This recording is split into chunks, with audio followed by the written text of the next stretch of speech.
प्रश्न 1। मोहनजोदड़ो में सबसे बड़ा भवन कौन सा है? विकल्प हैं ए विशाल स्नानागार, बी अन्नागार, सी सभा भवन, डी 2 मंजिला मकान। सही उत्तर है बी अन्नागार। मोहनजोदड़ो में पाया गया अन्नागार या ग्रेट ग्रैनरी सबसे बड़ा भवन है, जिसका माप लगभग 45.72 मीटर लंबा और 15.23 मीटर चौड़ा है। ये विशाल संरचना अनाज भंडारण के लिए उपयोग की जाती थी, जो हड़प्पा सभ्यता की कृषि समृद्धि और प्रशासनिक दक्षता को दर्शाती है। ये शहर की अर्थव्यवस्था में कृषि के महत्व और अधिशेष अनाज को संग्रहित करने की क्षमता को भी उजागर करता है। विशाल स्नानागार यानी ग्रेट बाथ मोहनजोदड़ो की एक अन्य महत्वपूर्ण संरचना है, जिसका उपयोग संभवतः अनुष्ठानिक स्नान के लिए किया जाता था और ये अपने उच्च गुणवत्ता वाले जल निकासी प्रणाली के लिए जाना जाता है।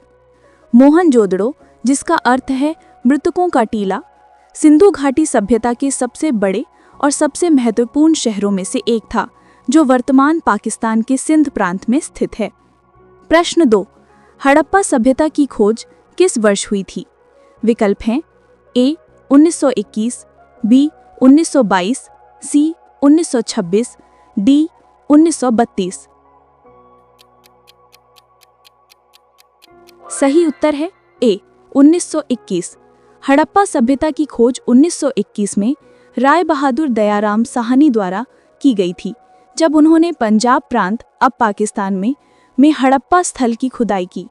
ये खोज भारतीय उपमहाद्वीप में एक उन्नत प्राचीन शहरी सभ्यता का प्रमाण थी, जिससे भारतीय इतिहास की तालिका में एक नया अध्याय जुड़ गया।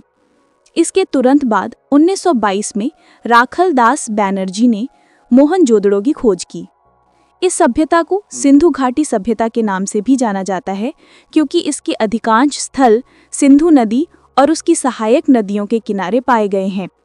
हड़प्पा सभ्यता शहरी नियोजन, मानकीकृत ईंटों, जल निकासी प्रणाली और मुहरों के उपयोग के लिए प्रसिद्ध थी, जो इसकी उन्नत प्रकृति को दर्शाती है। प्रश्न 3। सिंधु घाटी सभ्यता का पत्तन नगर यानी बंदरगाह कौन है?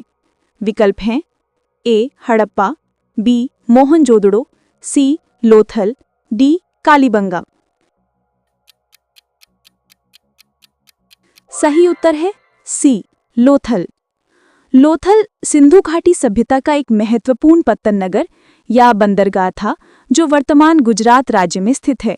यहाँ एक कृत्रिम गोदी के अवशेष मिले हैं, जो ये दर्शाता है कि लोथल सिंधु सभ्यता के दौरान समुद्री व्यापार का एक प्रमुख केंद्र था। ये फारस की खाड़ी और मेसोपोटामिया जैसे दूर दराज के क्षेत्रों के साथ व्यापारिक संबंधों का प्रमाण भी प्रदान करता है। लोथल में युगल शवाधान के भी साक्ष्य मिले हैं, जो कुछ विशिष्ट सामाजिक प्रथाओं की ओर इशारा करते हैं। कालीबंगा राजस्थान अपने अग्निवेदियों और जुते हुए खेत के प्रमाणों के लिए प्रसिद्ध है, जबकि हड़प्पा और मोहनजोदड़ो सभ्यता के प्रमुख शहरी केंद्र थे। प्रश्न 4। सिंधु घाटी के लोग किसकी पूजा करते थे? विकल्प हैं ए पशुपति, बी इंद्र और वरुण, सी ब्रह्मा, डी विष्णु। सही उत्तर है ए पशुपति। सिंधु घाटी सभ्यता के स्थलों से प्राप्त मुहरों और मूर्तियों से ये संकेत मिलता है कि वे पशुपति यानी जानवरों के स्वामी की पूजा करते थे, जिन्हें अक्सर एक योगी मुद्रा में बैठे हुए जानवरों से घिरे हुए दिखाया गया है। ये प्रोटो शिव का एक आरंभिक रूप माना जाता है। इसके अतिरिक्त मातृदेवी की पूजा भी प्रचलित थी, जो उर्वरता और प्रजनन क्षमता का प्रतीक थी। पीपल के वृक्ष और कुछ पशुओं जैसे कुबड़ वाला बैल की भी पूजा की जाती थी। सिंधु घाटी के लोगों के धार्मिक विश्वासों में मूर्ति पूजा और प्रकृति पूजा के आरंभिक रूप शामिल थे, लेकिन मंदिर जैसी कोई बड़ी संरचना नहीं मिली है। इंद्र और वरुण वैदिक काल के प्रमुख देवता थे, जबकि ब्रह्मा और विष्णु बाद के हिंदू धर्म में त्रिमूर्ति के महत्वपूर्ण देवता बने। प्रश्न 5। वैदिक काल में अघन्य शब्द का प्रयोग किसके लिए किया गया था?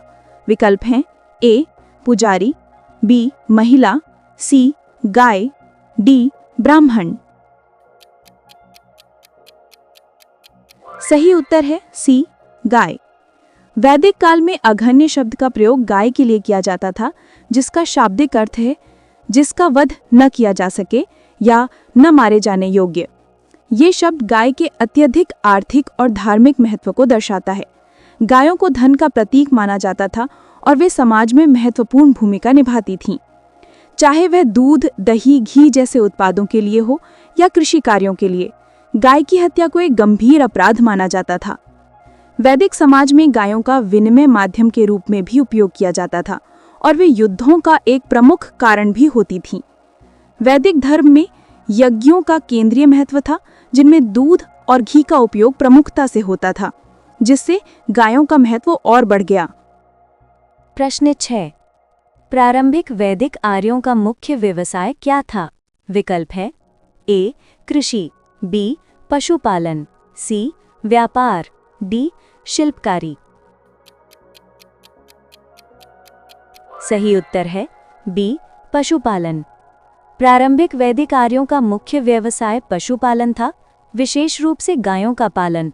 वे एक अर्धखानाबदोश जीवन शैली जीते थे, जहां पशुधन, विशेषकर गायें, उनके धन का प्राथमिक स्रोत थीं। चारागाहों की तलाश में वे एक स्थान से दूसरे स्थान पर चले जाते थे। कृषि भी प्रचलित थी, लेकिन सहायक भूमिका में थी, जबकि शहरी व्यापार और शिल्पकारी बाद के वैदिक काल या सिंधु घाटी सभ्यता की विशेषताएं थीं। गविष्टि शब्द गायों की खोज का उपयोग अक्सर युद्ध के लिए किया जाता था, जो ये दर्शाता है कि गाय कितनी महत्वपूर्ण थी और उनके लिए संघर्ष भी होते थे। प्रारंभिक वैदिक समाज में सामाजिक संरचना कबीले जन पर आधारित थी और संपत्ति का निर्धारण मुख्य रूप से पशुधन से होता था। प्रश्न 7। गायत्री मंत्र किस वेद में है? विकल्प हैं ए. ऋग्वेद, बी. सामवेद, सी. यजुर्वेद, डी. अथर्ववेद। सही उत्तर है ए. ऋग्वेद। गायत्री मंत्र यानी ओम भूर्भुवः स्वः तत्सवितुर्वरेण्यं भर्गो देवस्य धीमहि धियो यो नः प्रचोदयात् ऋग्वेद के तीसरे मंडल में वर्णित है। ये मंत्र देवी सावित्री यानी सूर्य देवता के एक रूप को समर्पित है और ज्ञान तथा बुद्धि को प्रेरित करने के लिए प्रार्थना के रूप में पढ़ा जाता है। इसका रचयिता ऋषि विश्वामित्र को माना जाता है। यह हिंदू धर्म के सबसे पवित्र और शक्तिशाली मंत्रों में से एक है। ऋग्वेद सबसे प्राचीन वेद है, जिसमें देवताओं की स्तुति में 1028 सूक्त और 10 मंडल हैं। सामवेद मुख्यतः संगीतमय मंत्रों का संग्रह है। यजुर्वेद यज्ञ अनुष्ठानों से संबंधित है और अथर्ववेद जादू टोना और बीमारियों के उपचार और दैनिक जीवन से संबंधित मंत्रों का संग्रह है। प्रश्न 8। सत्यमेव जयते शब्द कहाँ से लिया गया है? विकल्प हैं ए. मुंडक उपनिषद, बी. छांदोग्य उपनिषद, सी. तैत्तिरीय उपनिषद, बी. ऐतरेय उपनिषद। सही उत्तर है ए. मुंडक उपनिषद। सत्यमेव जयते यानी सत्य की ही विजय होती है भारत का राष्ट्रीय आदर्श वाक्य है, जिसे मुंडक उपनिषद से लिया गया है। ये उपनिषद अथर्ववेद से संबंधित है और इसमें आध्यात्मिक ज्ञान और ब्रह्म के स्वरूप पर चर्चा की गई है। ये वाक्य भारत के प्रतीक चिन्ह के नीचे देवनागरी लिपि में अंकित है, जो सत्य और नैतिकता के महत्व को दर्शाता है। उपनिषद वैदिक साहित्य का अंतिम भाग है और इन्हें वेदांत भी कहा जाता है, जिसका अर्थ है वेदों का अंत या वेदों का सार। उपनिषदों में आत्मा, ब्रह्म, कर्म और मोक्ष जैसे दार्शनिक विषयों पर गहन चिंतन प्रस्तुत किया गया है। प्रश्न 9। गौतम बुद्ध का जन्म स्थान कौन सा है? विकल्प हैं ए. बोधगया, बी. लुम्बिनी, सी. सारनाथ, डी. कुशीनगर। सही उत्तर है बी. लुम्बिनी। गौतम बुद्ध का जन्म 563 ईसा पूर्व में लुम्बिनी नामक स्थान पर हुआ था, जो वर्तमान नेपाल में स्थित है। ये स्थान शाक्य गणराज्य की राजधानी कपिलवस्तु के निकट था और बुद्ध के पिता शुद्धोधन शाक्य गण के प्रमुख थे। सम्राट अशोक ने अपने शासनकाल के 20वें वर्ष में लुम्बिनी की यात्रा की थी और यहाँ एक स्तंभ स्थापित करवाया था, जो बुद्ध के जन्म स्थान का प्रमाण है। बोधगया वो स्थान है जहाँ बुद्ध को ज्ञान प्राप्त हुआ था, जिसके बाद वे बुद्ध कहलाए। सारनाथ वो स्थान है जहाँ बुद्ध ने अपना पहला धर्म उपदेश यानी धर्म चक्र प्रवर्तन दिया था, और कुशीनगर वो स्थान है जहाँ उनका महापरिनिर्वाण यानी मृत्यु हुई थी। प्रश्न 10। त्रिपिटक किस धर्म से संबंधित पवित्र ग्रंथ है? विकल्प हैं ए. जैन धर्म, बी. बौद्ध धर्म, सी. हिंदू धर्म, डी. सिख धर्म। सही उत्तर है बी. बौद्ध धर्म। त्रिपिटक बौद्ध धर्म के सबसे महत्वपूर्ण और पवित्र ग्रंथ हैं।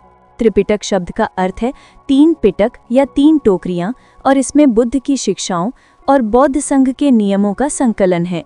ये 3 पिटक हैं: विनय पिटक यानी संघ के नियम, सुत्त पिटक यानी बुद्ध के उपदेश और प्रवचन, और अभिधम्म पिटक यानी बौद्ध दर्शन और मनोविज्ञान की व्याख्या। ये ग्रंथ मूल रूप से पाली भाषा में लिखे गए हैं। त्रिपिटक का संकलन बुद्ध के महापरिनिर्वाण के बाद आयोजित विभिन्न बौद्ध संगीतियों यानी परिषदों में किया गया था। जैन धर्म के पवित्र ग्रंथ आगम कहलाते हैं, जबकि हिंदू धर्म के प्रमुख ग्रंथ वेद, उपनिषद, पुराण, रामायण और महाभारत है। प्रश्न 11। महावीर स्वामी का वास्तविक नाम क्या था? विकल्प हैं ए. सिद्धार्थ, बी. वर्धमान, सी. नटपुत, डी. अंशुमान। सही उत्तर है बी. वर्धमान। भगवान महावीर का वास्तविक नाम वर्धमान था। उनका जन्म 599 ईसा पूर्व में, कुछ स्रोतों के अनुसार 540 ईसा पूर्व में वैशाली के निकट कुंडल ग्राम में हुआ था। 30 वर्ष की आयु में उन्होंने गृह त्याग दिया और कठोर तपस्या के बाद 42 वर्ष की आयु में उन्हें कैवल्य यानी सर्वोच्च ज्ञान प्राप्त हुआ, जिसके बाद वे महावीर यानी महान योद्धा कहलाए। वे जैन धर्म के 24वें और अंतिम तीर्थंकर थे। गौतम बुद्ध का बचपन का नाम सिद्धार्थ था, जिससे भ्रमित नहीं होना चाहिए। महावीर ने अहिंसा, सत्य, अस्तेय यानी चोरी ना करना, ब्रह्मचर्य और अपरिग्रह यानी संपत्ति का संग्रह ना करना के 5 महाव्रतों का उपदेश दिया था। प्रश्न 12। जैन धर्म के प्रथम तीर्थंकर कौन थे? विकल्प हैं ए. पार्श्वनाथ, बी. ऋषभदेव, सी. महावीर, डी. अरिष्टनेमी। सही उत्तर है बी. ऋषभदेव। ऋषभदेव, जिन्हें आदिनाथ के नाम से भी जाना जाता है, जैन धर्म के प्रथम तीर्थंकर थे। उन्हें जैन धर्म का संस्थापक माना जाता है। हालांकि महावीर ने इसे लोकप्रिय बनाया और इसके सिद्धांतों को व्यवस्थित किया। ऋषभदेव का उल्लेख ऋग्वेद जैसे प्राचीन ग्रंथों में भी मिलता है, जो उनकी ऐतिहासिकता को दर्शाता है। वे इक्ष्वाकु वंश के राजा नाभि और रानी मरुदेवी के पुत्र थे। पार्श्वनाथ जैन धर्म के 23वें तीर्थंकर थे, जिन्होंने महावीर से पहले 4 प्रमुख सिद्धांतों यानी अहिंसा, सत्य, अस्तेय और अपरिग्रह का प्रचार किया था। महावीर ने इसमें 5वां सिद्धांत यानी ब्रह्मचर्य जोड़ा। जैन धर्म में कुल 24 तीर्थंकर हुए हैं, जिन्होंने समय समय पर आध्यात्मिक ज्ञान का मार्ग दिखाया। प्रश्न 13। अजातशत्रु किस वंश का शासक था? विकल्प हैं ए. हर्यक वंश, बी. मौर्य वंश, सी. गुप्त वंश, डी. शिशुनाग वंश। सही उत्तर है ए. हर्यक वंश। अजातशत्रु हर्यक वंश का एक शक्तिशाली शासक था, जिसने लगभग 492 ईसा पूर्व से 460 ईसा पूर्व तक मगध पर शासन किया था। वो बिंबिसार का पुत्र था और उसने अपने पिता की हत्या करके सिंहासन प्राप्त किया था। अजातशत्रु ने अपने साम्राज्य का विस्तार किया और काशी व कोसल जैसे राज्यों को अपने अधीन किया। उसके शासनकाल में पहली बौद्ध संगीति राजगृह में आयोजित हुई थी। हरक वंश मगध साम्राज्य के शुरुआती और महत्वपूर्ण राजवंशों में से एक था, जिसने 6ठी शताब्दी ईसा पूर्व में मगध को एक प्रमुख शक्ति के रूप में स्थापित किया था। अजातशत्रु को भगवान बुद्ध और भगवान महावीर दोनों का समकालीन माना जाता है और उसने बौद्ध धर्म और जैन धर्म दोनों का संरक्षण दिया था। प्रश्न 14, सिकंदर ने भारत पर कब आक्रमण किया था?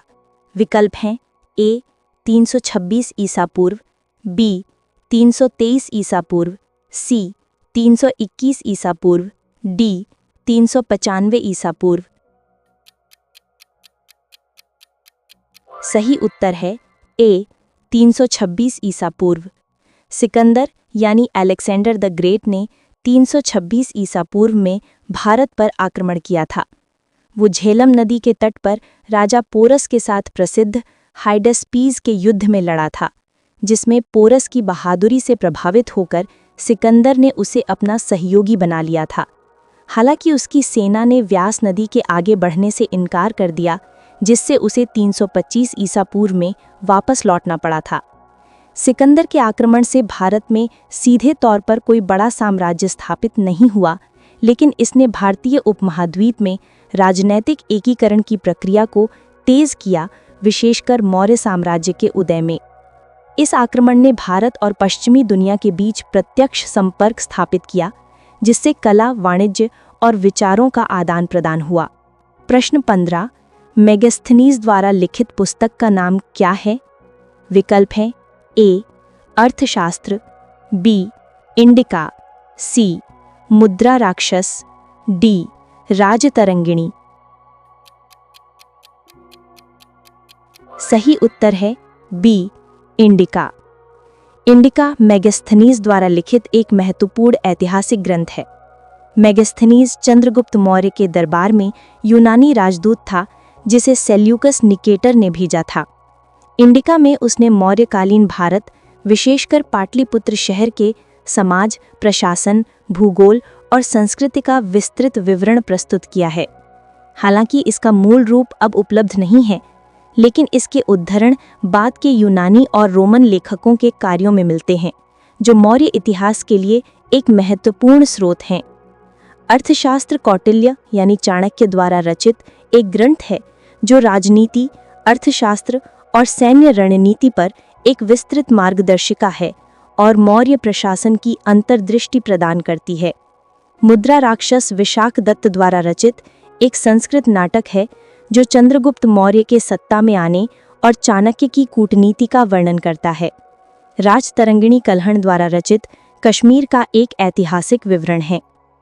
प्रश्न 16, कौटिल्य या चाणक्य किसके प्रधानमंत्री थे? विकल्प हैं ए बिंबिसार, बी चंद्रगुप्त मौर्य, सी अशोक, डी समुद्रगुप्त। सही उत्तर है बी चंद्रगुप्त मौर्य। कौटिल्य, जिन्हें चाणक्य या विष्णुगुप्त के नाम से भी जाना जाता है, मौर्य सम्राट चंद्रगुप्त मौर्य के प्रधानमंत्री और मुख्य सलाहकार थे। उन्हें नंद वंश के अंतिम शासक धनानंद को उखाड़ फेंकने और चंद्रगुप्त मौर्य को मगध का सिंहासन दिलाने में महत्वपूर्ण भूमिका निभाने का श्रेय दिया जाता है। उनकी प्रसिद्ध कृति अर्थशास्त्र, राजनीति, प्रशासन और अर्थशास्त्र पर एक प्राचीन भारतीय ग्रंथ है, जो मौर्य साम्राज्य की प्रशासनिक और रणनीतिक नीतियों की गहरी समझ प्रदान करती है। चाणक्य को भारतीय राजनीति विज्ञान और कूटनीति का अग्रदूत माना जाता है। उनके सिद्धांतों में मंडला सिद्धांत यानी अंतर्राष्ट्रीय संबंध और सप्तांग सिद्धांत यानी राज्य के 7 तत्व जैसे महत्वपूर्ण विचार शामिल हैं। प्रश्न 17, अशोक के अभिलेखों को पढ़ने वाला प्रथम व्यक्ति कौन था? विकल्प हैं A John Marshall, B James Prinsep, C Alexander Cunningham, D William Jones. सही उत्तर है B James Prinsep. James Prinsep जो ईस्ट इंडिया कंपनी में एक अधिकारी थे, उन्होंने 1837 में पहली बार सम्राट अशोक के ब्राह्मी लिपि में लिखे गए अभिलेखों को सफलतापूर्वक पढ़ा। इस ऐतिहासिक उपलब्धि ने प्राचीन भारतीय इतिहास, विशेषकर मौर्य साम्राज्य के बारे में हमारी समझ में क्रांति ला दी। इन अभिलेखों के माध्यम से अशोक के धम्म की अवधारणा, उसके शासन और बौद्ध धर्म के प्रति उसकी प्रतिबद्धता के बारे में महत्वपूर्ण जानकारी मिली। अशोक के अधिकांश अभिलेख ब्राह्मी लिपि में हैं, जबकि कुछ पश्चिमोत्तर भारत में खरोष्टी और ग्रीको अरामाइक लिपियों में पाए गए हैं। जॉन मार्शल और अलेक्जेंडर कनिंघम भारतीय पुरातत्व सर्वेक्षण यानी ASI से जुड़े प्रमुख पुरातत्वविद थे, जिन्होंने हड़प्पा और अन्य प्राचीन स्थलों की खुदाई में महत्वपूर्ण भूमिका निभाई थी। प्रश्न 18। कलिंग युद्ध का वर्णन अशोक के किस शिलालेख में मिलता है? विकल्प हैं A. शिलालेख 1, B. शिलालेख 12, C. शिलालेख 13, D. शिलालेख 15। सही उत्तर है C. शिलालेख 13। कलिंग युद्ध का विस्तृत और मार्मिक वर्णन अशोक के 13वें मुख्य शिलालेख में मिलता है। ये शिलालेख अशोक के जीवन में एक महत्वपूर्ण मोड़ को दर्शाता है, जहां कलिंग विजय के दौरान हुई भारी हिंसा और रक्तपात को देखकर उसे गहरा पछतावा हुआ। इस युद्ध के बाद ही अशोक ने सैन्य विजय की नीति त्याग दी और बौद्ध धर्म अपनाकर धम्म विजय यानी नैतिक विजय की नीति अपनाई, जो उसके शासनकाल का एक मूलभूत सिद्धांत बन गया। कलिंग युद्ध लगभग 261 ईसा पूर्व में अशोक के शासनकाल की 8वीं वर्षगांठ पर लड़ा गया था और ये उसके जीवन का एकमात्र बड़ा युद्ध था। शिलालेखों के माध्यम से अशोक ने अपने धम्म के सिद्धांतों का प्रचार किया, जिसमें अहिंसा, सहिष्णुता, बड़ों का सम्मान और सभी धर्मों के प्रति सम्मान शामिल हैं। प्रश्न 19। सांची का स्तूप किसने बनवाया था? विकल्प हैं A. Akbar, B. Ashok, C. Chandragupta Maurya, D. Bindusara. सही उत्तर है B. अशोक। सांची का महान स्तूप सम्राट अशोक ने 3री शताब्दी ईसा पूर्व में बनवाया था। ये भारत के मध्य प्रदेश राज्य में स्थित है और बौद्ध धर्म से संबंधित सबसे महत्वपूर्ण और प्राचीन स्मारकों में से एक है। अशोक ने बुद्ध के अवशेषों को रखने के लिए कई स्तूपों का निर्माण करवाया था और सांची का स्तूप उनमें से एक था। बाद में शुंग और सातवाहन काल में इसका विस्तार और अलंकरण किया गया। सांची का स्तूप अपनी उत्कृष्ट मूर्तियों, तोरण द्वारों और रेलिंग यानी बैल्यूस्ट्राइड्स के लिए प्रसिद्ध है, जिन पर बुद्ध के जीवन और जातक कथाओं के दृश्यों को उकेरा गया है। ये यूनेस्को की विश्व धरोहर स्थल है और प्राचीन भारतीय वास्तुकला और मूर्तिकला का एक उत्कृष्ट उदाहरण है। प्रश्न 20। शुंग वंश का संस्थापक कौन था? विकल्प है A. Agnimitra, B. Pushyamitra Shunga, C. Vasumitra, D. Devabhuti. सही उत्तर है B. पुष्यमित्र शुंग। पुष्यमित्र शुंग ने शुंग वंश की स्थापना की थी। वो मौर्य वंश के अंतिम शासक बृहद्रथ का सेनापति था, जिसकी हत्या करके उसने 1885 ईसा पूर्व में मगध के सिंहासन पर कब्जा कर लिया था। शुंग वंश ने लगभग 112 वर्षों तक शासन किया और इस दौरान उन्होंने ब्राह्मण धर्म को पुनर्जीवित किया और संस्कृत भाषा और साहित्य को प्रोत्साहन दिया। शुंग काल को ब्राह्मणवादी प्रतिक्रिया के रूप में भी देखा जाता है, क्योंकि इस दौरान बौद्ध धर्म को पहले जैसी शाही प्रतिक्षण नहीं मिली। हालांकि सांची और भरहुत जैसे स्थलों पर बौद्ध स्मारकों का निर्माण जारी रहा। पुष्यमित्र शुंग ने 2 अश्वमेध यज्ञ किए थे, जिसका उल्लेख पतंजलि के महाभाष्य में मिलता है, जो वैदिक अनुष्ठानों के पुनरुत्थान को दर्शाता है। प्रश्न 21। सातवाहन साम्राज्य का सबसे महान शासक किसे माना जाता है? विकल्प है A. सिमुक, B. शतकर्णी प्रथम, C. गौतमी पुत्र शतकर्णी, D. वशिष्ठ पुत्र पुलमावी। सही उत्तर है C. गौतमी पुत्र शतकर्णी।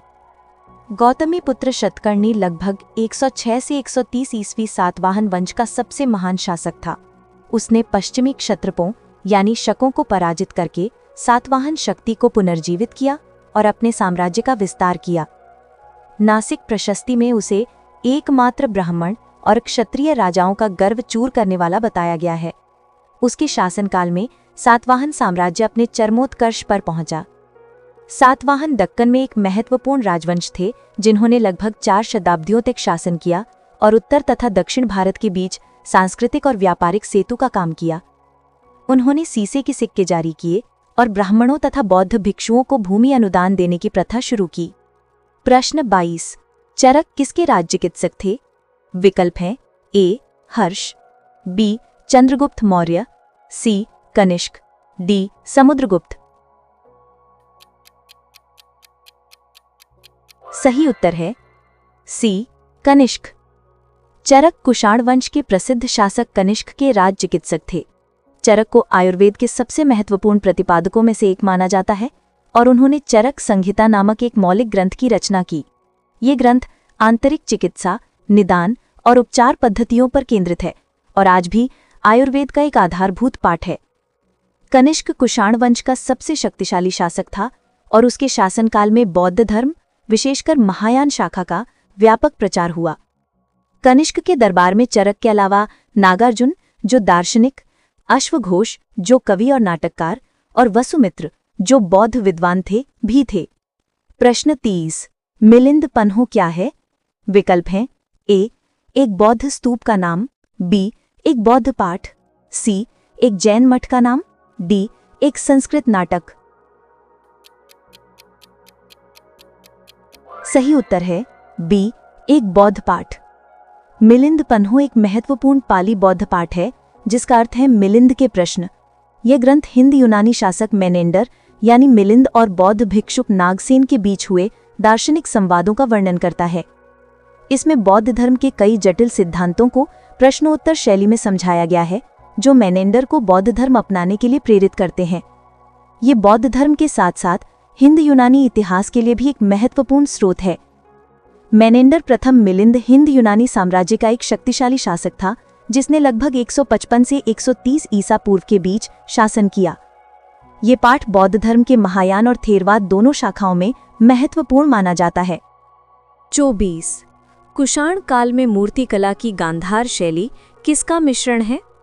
विकल्प हैं ए, भारतीय और चीनी शैली, बी, भारतीय और यूनानी रोमन शैली, सी, भारतीय और फारसी शैली, डी, भारतीय और द्रविड़ शैली। सही उत्तर है बी, भारतीय और यूनानी रोमन शैली। कुषाण काल में विकसित मूर्तिकला की गांधार शैली भारतीय और यूनानी रोमन शैलियों का एक अनूठा मिश्रण है। ये शैली मुख्य रूप से बुद्ध और बोधिसत्वों की मूर्तियों के निर्माण के लिए जानी जाती है, जिसमें भारतीय धार्मिक विषयों को यूनानी रोमन कलात्मक तकनीकों जैसे कि यथार्थवादी शारीरिक संरचना, घुंघराले बाल और ड्रेपदार वस्त्रों के साथ दर्शाया गया है। गांधार क्षेत्र, आधुनिक पाकिस्तान और अफगानिस्तान, इस कला का प्रमुख केंद्र था।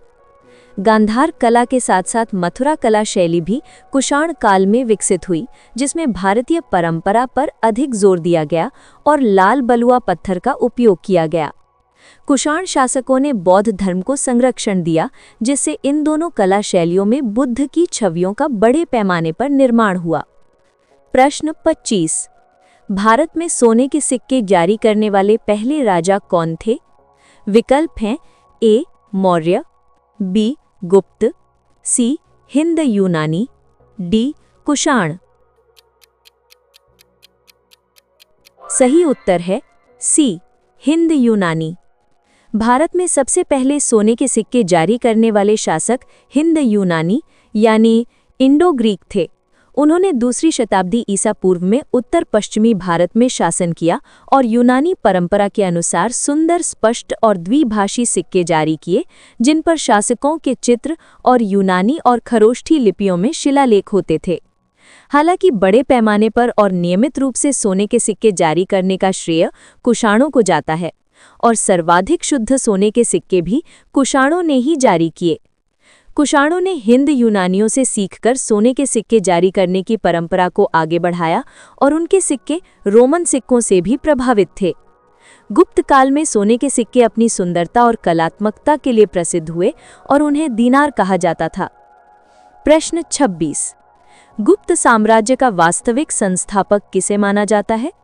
विकल्प हैं ए, श्रीगुप्त, बी, घटोत्कच, सी, चंद्रगुप्त प्रथम, डी, समुद्रगुप्त। सही उत्तर है सी, चंद्रगुप्त प्रथम। श्रीगुप्त और घटोत्कच गुप्त वंश के प्रारंभिक शासक थे, लेकिन गुप्त साम्राज्य का वास्तविक संस्थापक चंद्रगुप्त प्रथम को माना जाता है।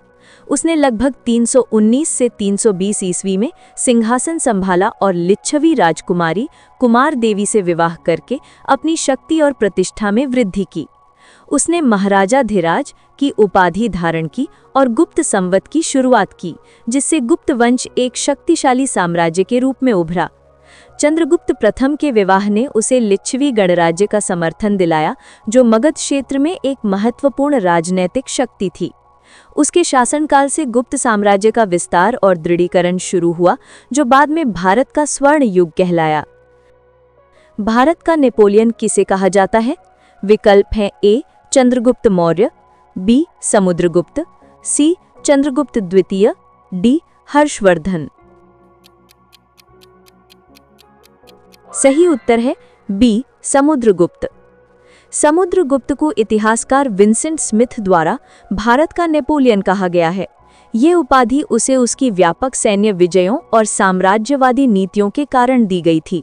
प्रयाग प्रशस्ति यानी इलाहाबाद स्तंभ शिलालेख में उसकी विजयों का विस्तृत वर्णन मिलता है, जिसमें उत्तर भारत के कई राज्यों को सीधे अपने साम्राज्य में मिलाना और दक्षिण भारत के राजाओं को पराजित कर उन्हें अधीनता स्वीकार करवाना शामिल था। समुद्रगुप्त एक कुशल योद्धा होने के साथ साथ एक महान कवि, संगीतज्ञ और कला प्रेमी भी था, जिसे सिक्कों पर वीणा बजाते हुए दिखाया गया है।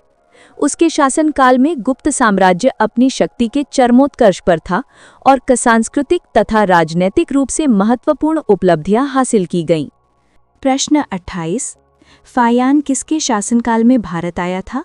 विकल्प हैं ए चंद्रगुप्त मौर्य, बी चंद्रगुप्त द्वितीय, सी हर्षवर्धन, डी अशोक। सही उत्तर है बी चंद्रगुप्त द्वितीय। चीनी बौद्ध भिक्षु फायान गुप्त सम्राट चंद्रगुप्त द्वितीय लगभग 375 से 415 ईस्वी के शासनकाल के दौरान भारत आया था। वो लगभग 399 ईस्वी से 414 ईस्वी तक भारत में रहा, जिसका मुख्य उद्देश्य बौद्ध ग्रंथों और अवशेषों को एकत्रित करना था। उसने अपने यात्रा वृत्तांत फोक्युओ की में तत्कालीन भारत, विशेषकर मगध की सामाजिक, आर्थिक और धार्मिक स्थिति का विस्तृत वर्णन किया है। फायान के विवरण से पता चलता है कि गुप्त काल में लोग शांति और समृद्धि में रहते थे और न्याय व्यवस्था उदार थी। चंद्रगुप्त द्वितीय का शासनकाल कला, साहित्य और विज्ञान के विकास के लिए प्रसिद्ध था और इसे अक्सर गुप्त काल का स्वर्ण युग कहा जाता है। प्रश्न 29। प्रसिद्ध चिकित्सक धन्वंतरी किसके दरबार में थे? विकल्प हैं ए अशोक, बी समुद्रगुप्त, सी चंद्रगुप्त द्वितीय, डी हर्षवर्धन। सही उत्तर है सी चंद्रगुप्त द्वितीय। धन्वंतरी, जो आयुर्वेद के एक महान चिकित्सक माने जाते हैं, गुप्त सम्राट चंद्रगुप्त द्वितीय विक्रमादित्य के दरबार के नवरत्नों में से एक थे। उन्हें हिंदू माइथोलॉजी में देवताओं के चिकित्सक और आयुर्वेद के प्रवर्तक के रूप में भी सम्मानित किया जाता है। उनके अलावा कालिदास, वराह मिहिर और अमर सिंह जैसे कई अन्य विद्वान भी चंद्रगुप्त द्वितीय के दरबार को सुशोभित करते थे, जो उस काल की बौद्धिक समृद्धि को दर्शाता है। चंद्रगुप्त द्वितीय का दरबार ज्ञान और कला का एक महत्वपूर्ण केंद्र था, जिसने भारत के सांस्कृतिक और वैज्ञानिक विकास में योगदान दिया। धन्वंतरी को औषधियों और चिकित्सा के विभिन्न पहलुओं का गहरा ज्ञान था। प्रश्न 30। शून्य की अवधारणा का आविष्कार किस देश में हुआ था? विकल्प हैं ए ग्रीस, बी चीन, सी भारत, डी मिस्र। सही उत्तर है सी भारत। शून्य की अवधारणा का आविष्कार प्राचीन भारत में हुआ था। भारतीय गणितज्ञों ने शून्य को एक संख्या के रूप में, एक स्थान धारक के रूप में और एक गणितीय संक्रिया के परिणाम के रूप में विकसित किया। आर्यभट्ट 5वीं शताब्दी ईस्वी और ब्रह्मगुप्त 6ठी शताब्दी ईस्वी जैसे विद्वानों ने शून्य के उपयोग और इसके गुणों को विस्तृत किया। ये आविष्कार गणित और विज्ञान के क्षेत्र में एक क्रांतिकारी परिवर्तन लाया, जिससे दशमलव प्रणाली और बीजगणित का विकास संभव हो पाया। शून्य की अवधारणा के बिना आधुनिक गणित और कंप्यूटर विज्ञान की कल्पना भी नहीं की जा सकती। ये भारतीय उपलब्धि मध्य पूर्व और फिर यूरोप तक फैली, जिससे वैश्विक गणितीय विकास में महत्वपूर्ण योगदान मिला। प्रश्न 31। अजंता की गुफाओं में चित्रकारी किस काल की है? विकल्प हैं ए मौर्य काल, बी गुप्त काल, सी कुषाण काल या डी हर्यक काल? सही उत्तर है बी गुप्त काल। अजंता की गुफाओं में की गई अधिकांश उत्कृष्ट चित्रकारी गुप्त काल यानी लगभग 4वीं से 6वीं शताब्दी ईस्वी और उसके तत्काल बाद के वाकाटक काल से संबंधित है। ये गुफाएं महाराष्ट्र में स्थित हैं और बौद्ध धर्म से प्रेरित चट्टानों को काटकर बनाई गई चैत्य यानी प्रार्थना हॉल और विहार यानी मठ हैं। इन चित्रों में बुद्ध के जीवन, जातक कथाओं और बोधिसत्वों के दृश्यों को दर्शाया गया है, जो अपनी सुंदरता, रंग और भावनात्मक गहराई के लिए विश्व प्रसिद्ध हैं। अजंता की चित्रकला भित्ति चित्र यानी फ्रेस्कोस और टेम्पेरा तकनीक का उपयोग करती है, जिसमें प्राकृतिक रंगों का प्रयोग होता था। अजंता यूनेस्को की विश्व धरोहर स्थल है और प्राचीन भारतीय कला तथा बौद्ध कला का एक अमूल्य खजाना है। प्रश्न 32। हर्षवर्धन के शासनकाल में कौन सा चीनी यात्री भारत आया था? विकल्प है ए फाहियान, बी इत्सिंग, सी हुएनसांग या डी सुंगयुन। सही उत्तर है सी हुएनसांग। चीनी बौद्ध यात्री हुएनसांग या ज़ुएनज़ांग सम्राट हर्षवर्धन के शासनकाल के दौरान भारत आया था। वो लगभग 629 ईस्वी से 645 ईस्वी तक भारत में रहा और उसने बौद्ध धर्म का अध्ययन किया, विशेषकर नालंदा विश्वविद्यालय में। उसके यात्रा वृत्तांत सीयू की में तत्कालीन भारत के सामाजिक, राजनीतिक, आर्थिक और धार्मिक स्थिति का विस्तृत और विश्वसनीय वर्णन मिलता है, जो उत्तर भारत के इतिहास के लिए एक महत्वपूर्ण स्रोत है। हर्षवर्धन एक शक्तिशाली शासक था जिसने उत्तर भारत के एक बड़े हिस्से पर शासन किया और बौद्ध धर्म और कला साहित्य को संरक्षण दिया।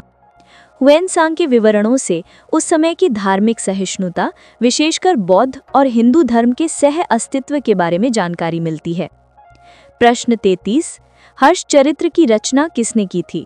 विकल्प है ए बाणभट्ट, बी हरिसेन, सी कालिदास या डी शूद्रक। सही उत्तर है ए बाणभट्ट। हर्षचरित्र संस्कृत में लिखित एक महत्वपूर्ण जीवनी परक रचना है, जिसे सम्राट हर्षवर्धन के दरबारी कवि बाणभट्ट ने लिखा था। ये हर्षवर्धन के जीवन, उसके शासनकाल की घटनाओं और तत्कालीन समाज का एक विस्तृत और अलंकारिक वर्णन प्रदान करता है। ये भारतीय इतिहास में किसी राजा पर लिखी गई पहली ज्ञात जीवनी है और 7वीं शताब्दी ईस्वी के इतिहास को समझने के लिए एक अमूल्य स्रोत है। बाणभट्ट ने कादंबरी नामक एक प्रसिद्ध संस्कृत उपन्यास की भी रचना की थी, जो भारतीय साहित्य की एक उत्कृष्ट कृति मानी जाती है। हर्षवर्धन स्वयं एक विद्वान शासक था और उसने नागानंद, रत्नावली और प्रियदर्शिका जैसे कई नाटक लिखे थे। प्रश्न 34। नालंदा विश्वविद्यालय का संस्थापक कौन था? विकल्प है ए कुमारगुप्त प्रथम, बी स्कंदगुप्त, सी समुद्रगुप्त या डी चंद्रगुप्त प्रथम। सही उत्तर है ए कुमारगुप्त प्रथम। नालंदा विश्वविद्यालय, जो प्राचीन भारत में शिक्षा का एक प्रसिद्ध केंद्र था, की स्थापना गुप्त शासक कुमारगुप्त प्रथम यानी लगभग 415 से 455 ईस्वी में की थी। ये मगध में वर्तमान बिहार में स्थित था और बौद्ध धर्म, तर्कशास्त्र, व्याकरण, खगोल विज्ञान, चिकित्सा और दर्शन जैसे विभिन्न विषयों की शिक्षा प्रदान करता था। ये विश्वविद्यालय कई सदियों तक अंतर्राष्ट्रीय ख्याति का केंद्र बना रहा और चीन, तिब्बत, कोरिया और मध्य एशिया से छात्र और विद्वान यहाँ पढ़ने आते थे। हुएनसांग और इत्सिंग जैसे चीनी यात्रियों ने नालंदा विश्वविद्यालय में अध्ययन किया और इसके पुस्तकालय तथा शिक्षण पद्धतियों की प्रशंसा की। नालंदा को 12वीं शताब्दी ईस्वी में बख्तियार खिलजी के आक्रमण से भारी क्षति हुई थी, जिससे इसका पतन हो गया था। प्रश्न 35। चालुक्य वंश का सबसे महान शासक कौन था? विकल्प है ए कीर्तिवर्मन द्वितीय, बी पुलकेशन प्रथम, सी पुलकेशन द्वितीय या डी विक्रमादित्य द्वितीय। सही उत्तर है सी पुलकेशन द्वितीय। पुलकेशिन द्वितीय यानी लगभग 610 से 642 ईस्वी बादामी के चालुक्य वंश का सबसे महान शासक था। उसने अपनी सैन्य शक्ति से उत्तर भारत के सम्राट हर्षवर्धन को नर्मदा नदी के तट पर पराजित किया था, जिसका उल्लेख ऐहोल प्रशस्ति में मिलता है। उसने अपने साम्राज्य का विस्तार किया और दक्कन में चालुक्य शक्ति को चरम पर पहुंचाया। उसकी उपलब्धियों का वर्णन उसके दरबारी कवि रवि कीर्ति द्वारा रचित ऐहोल अभिलेख में मिलता है। चालुक्यों ने दक्कन में 6वीं से 12वीं शताब्दी तक शासन किया और अपनी वास्तुकला विशेषकर गुफा मंदिरों जैसे बादामी, ऐहोल और पट्टदकल के लिए जाने जाते हैं। पुलकेशिन द्वितीय की हत्या पल्लव शासक नरसिंह वर्मन प्रथम ने की थी, जिसने बादामी पर कब्जा कर वातापी कोना की उपाधि धारण की। प्रश्न 36। महाबलीपुरम के रथ मंदिर किसके द्वारा बनवाए गए थे? विकल्प हैं A. Chola, B. Pallava, C. Chera, D. Rashtrakuta. सही उत्तर है बी. पल्लव। महाबलीपुरम यानी मामल्लापुरम के प्रसिद्ध रथ मंदिर, एकल पत्थर के मंदिर, पल्लव शासकों विशेषकर नरसिंहवर्मन प्रथम, जिसे मामल्ला भी कहा जाता है, द्वारा 7वीं शताब्दी ईस्वी में बनवाए गए थे। ये मंदिर मोनोलिथिक यानी एक ही चट्टान से काटकर बनाए गए हैं और विभिन्न देवताओं और नायकों को समर्पित हैं। ये पल्लव कला और वास्तुकला की उत्कृष्ट कृतियां हैं और भारतीय मंदिर आर्किटेक्चर में एक महत्वपूर्ण विकास को दर्शाते हैं। महाबलीपुरम एक यूनेस्को विश्व धरोहर स्थल है और अपनी समुद्री तट पर स्थित वास्तुकला यानी शो टेम्पल और गंगा अवतरण यानी डिसेंट ऑफ द गैंजीज जैसी विशाल चट्टान उत्कीर्णन यानी रॉक कट रिलीफ्स के लिए भी प्रसिद्ध है। पल्लव दक्षिण भारत में एक शक्तिशाली राजवंश थे, जिन्होंने 6वीं से 9वीं शताब्दी ईस्वी तक शासन किया और संस्कृत तथा तमिल साहित्य को संरक्षण दिया। प्रश्न 37। ऐहोल प्रशस्ति किससे संबंधित है? विकल्प हैं ए. हर्षवर्धन, बी. पुलकेशिन द्वितीय, सी. महेंद्रवर्मन प्रथम, डी. राजेंद्र चोल। सही उत्तर है बी. पुलकेशिन द्वितीय। ऐहोल प्रशस्ति बादामी के चालुक्य शासक पुलकेशिन द्वितीय की उपलब्धियों का वर्णन करने वाला एक महत्वपूर्ण अभिलेख है। इसकी रचना पुलकेशिन द्वितीय के दरबारी कवि रवि कीर्ति ने संस्कृत भाषा में की थी। ये प्रशस्ति पुलकेशिन द्वितीय की सैन्य विजयों, विशेषकर उत्तर भारत के सम्राट हर्षवर्धन पर उसकी विजय का विस्तृत वर्णन करती है और चालुक्य इतिहास के लिए एक विश्वसनीय स्रोत है। ऐहोल को भारतीय मंदिर वास्तुकला का उद्गम स्थल भी कहा जाता है, क्योंकि यहाँ बड़ी संख्या में विभिन्न शैलियों के प्राचीन मंदिर पाए जाते हैं। प्रशस्ति एक प्रशंसात्मक अभिलेख होता है जो किसी राजा या शासक की उपलब्धियों का गुणगान करता है। प्रश्न 38। राष्ट्रकूट वंश का संस्थापक कौन था? विकल्प हैं ए. दंती दुर्ग, बी. कृष्ण प्रथम, सी. ध्रुव, डी. गोविंद तृतीय। सही उत्तर है ए. दंती दुर्ग। दंती दुर्ग यानी लगभग 735 से 756 ईस्वी ने 8वीं शताब्दी ईस्वी के मध्य में राष्ट्रकूट वंश की स्थापना की थी। उसने बादामी के चालुक्यों को पराजित करके अपनी स्वतंत्रता की घोषणा की और मान्यखेड़ यानी आधुनिक मलखेड़ को अपनी राजधानी बनाया। राष्ट्रकूट दक्कन में एक शक्तिशाली साम्राज्य के रूप में उभरे और लगभग 2 शताब्दियों तक शासन किया। उत्तर और दक्षिण भारत के बीच सत्ता संघर्ष में महत्वपूर्ण भूमिका निभाई। राष्ट्रकूट अपनी कला और वास्तुकला के लिए प्रसिद्ध हैं, विशेषकर एलोरा में कैलाश मंदिर यानी कृष्ण प्रथम द्वारा निर्मित और एलिफेंटा की गुफाएं। राष्ट्रकूटों का गुर्जर प्रतिहारों और पालों के साथ त्रिपक्षीय संघर्ष कन्नौज पर नियंत्रण के लिए एक प्रमुख विशेषता थी। प्रश्न 39। कैलाश मंदिर एलोरा का निर्माण किसने करवाया था?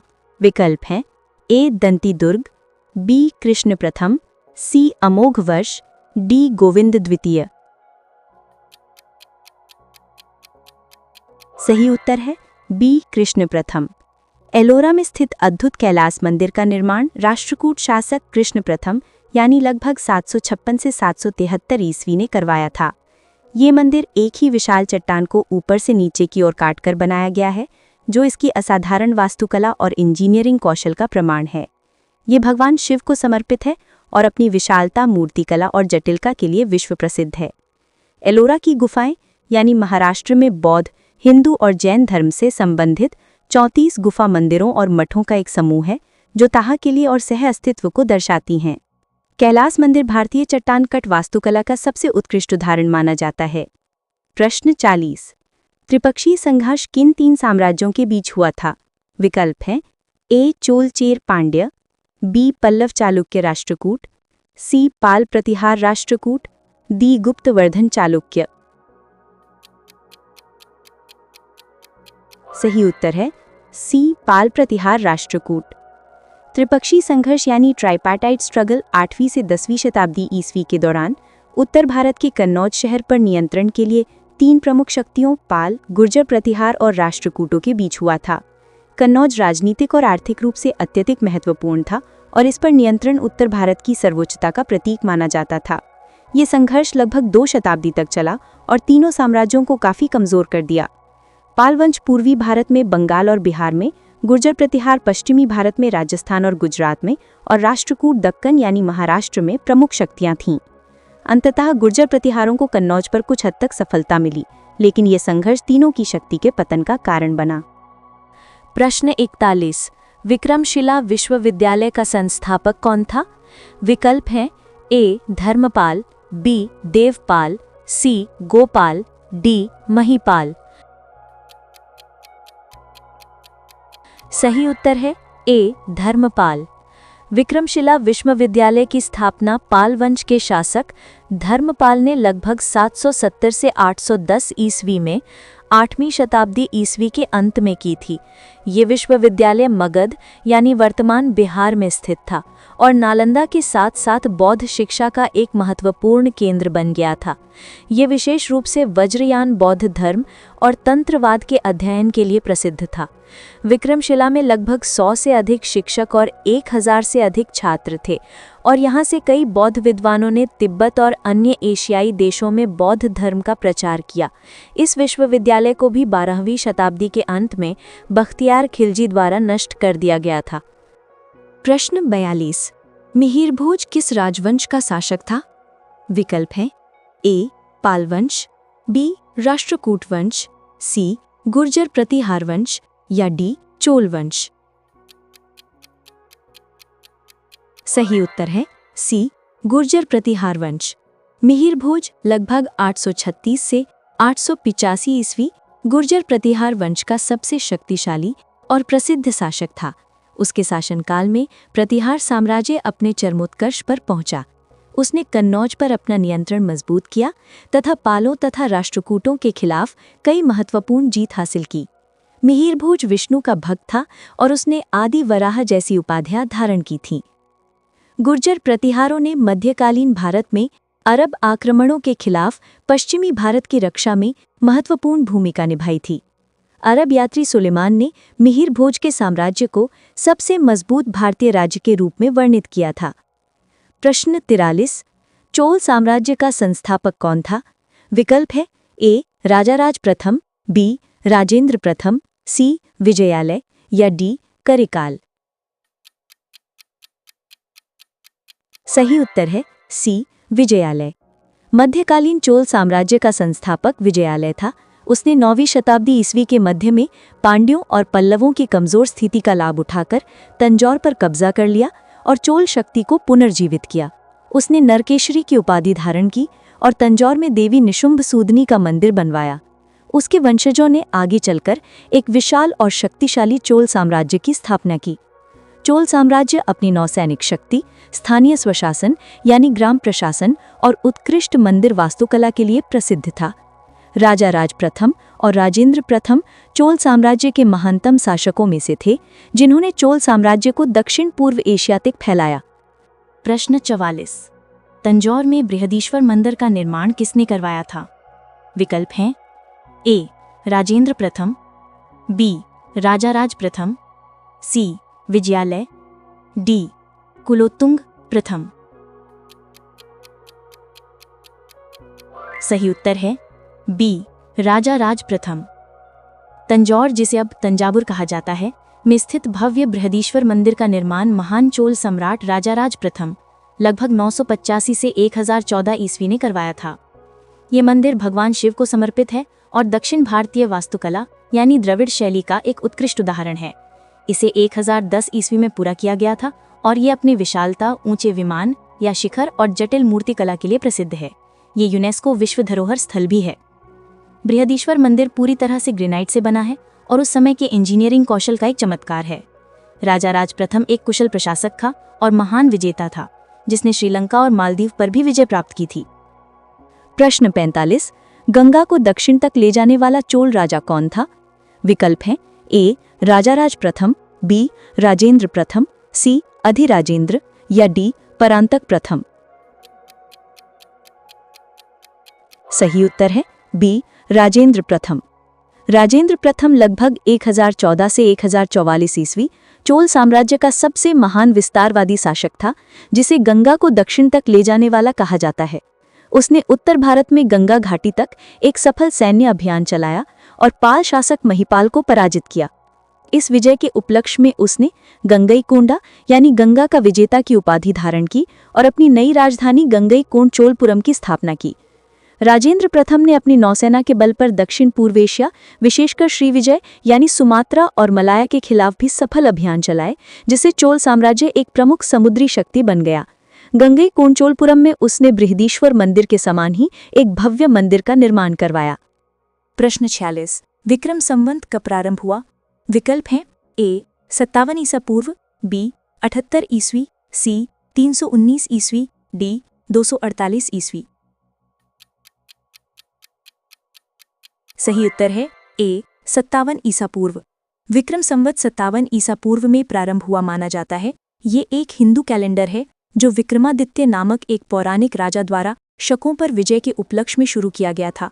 ये भारत के सबसे व्यापक रूप से इस्तेमाल किए जाने वाले कैलेंडरों में से एक है, विशेषकर उत्तरी और पश्चिमी भारत में, और यह चैत्र महीने से शुरू होता है।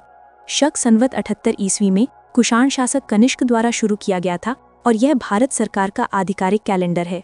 गुप्त संवत 319 ईस्वी में चंद्रगुप्त प्रथम द्वारा शुरू किया गया था। प्रश्न 47। शक संवत का प्रारंभ किस सम्राट के शासनकाल में 78 ईस्वी में हुआ था? विकल्प हैं ए. अशोक, बी. कनिष्क, सी. चंद्रगुप्त मौर्य, डी. हर्षवर्धन। सही उत्तर है बी. कनिष्क। शक संवत 78 ईस्वी में कुषाण शासक कनिष्क के राज्यारोहण के उपलक्ष्य में प्रारंभ हुआ था। ये भारतीय राष्ट्रीय कैलेंडर का आधार है। यद्यपि इसे शक संवत कहा जाता है, इसका संबंध शकों से नहीं बल्कि कनिष्क से है, जिसने एक बड़े साम्राज्य पर शासन किया और बौद्ध धर्म को संरक्षण दिया। कनिष्क के शासनकाल में चौथी बौद्ध संगीति कुंडलवन कश्मीर में आयोजित हुई थी, जहां बौद्ध धर्म महायान और हीनयान शाखाओं में विभाजित हो गया था। शक संवत आज भी कई भारतीय राज्यों में धार्मिक और पारंपरिक त्योहारों के लिए उपयोग किया जाता है। प्रश्न 48। प्रसिद्ध चीनी बौद्ध तीर्थयात्री इत्सिंग भारत कब आया था? विकल्प हैं ए. 5वीं शताब्दी ईस्वी, बी. 6ठी शताब्दी ईस्वी, सी. 7वीं शताब्दी ईस्वी, डी. 8वीं शताब्दी ईस्वी। सही उत्तर है सी. 7वीं शताब्दी ईस्वी। प्रसिद्ध चीनी बौद्ध तीर्थयात्री इत्सिंग या यीत्सिंग 7वीं शताब्दी ईस्वी में भारत आया था। वह लगभग 671 ईस्वी में समुद्री मार्ग से भारत आया और लगभग 695 ईस्वी तक रहा। उसने विशेष रूप से नालंदा विश्वविद्यालय में अध्ययन किया और बौद्ध धर्म के विनय पिटक पर ध्यान केंद्रित किया।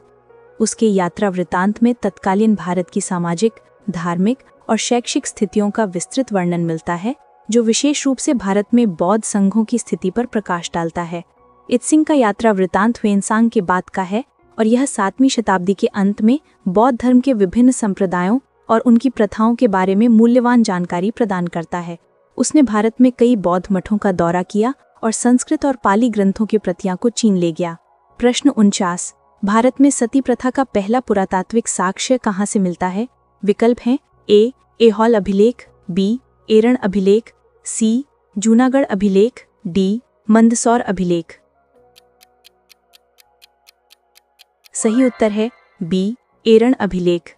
भारत में सती प्रथा का पहला पुरातात्विक साक्ष्य 510 ईस्वी के एरण अभिलेख से मिलता है। यह अभिलेख गुप्त काल से संबंधित है और इसमें गोपराज नामक एक सेनापति की मृत्यु के बाद उसकी पत्नी के सती होने का उल्लेख है। यह प्रथा, जिसमें विधवा अपने पति की चिता पर स्वयं को जला लेती थी, बाद के समय में समाज में अधिक प्रचलित हुई। हालांकि प्राचीन काल में इसके उदाहरण कम ही मिलते हैं। एरण अभिलेख गुप्त शासक भानुगुप्त से संबंधित है और यह गुप्तकालीन इतिहास का एक महत्वपूर्ण स्रोत है। हालांकि सती प्रथा का यह पहला पुरातात्विक साक्ष्य है, कुछ साहित्यिक ग्रंथों में इसके उल्लेख पहले भी मिलते हैं। प्रश्न 50। गुप्त काल के किस शासक को कविराज भी कहा जाता था? विकल्प हैं ए. चंद्रगुप्त प्रथम, बी. समुद्रगुप्त, सी. चंद्रगुप्त द्वितीय, डी. कुमारगुप्त।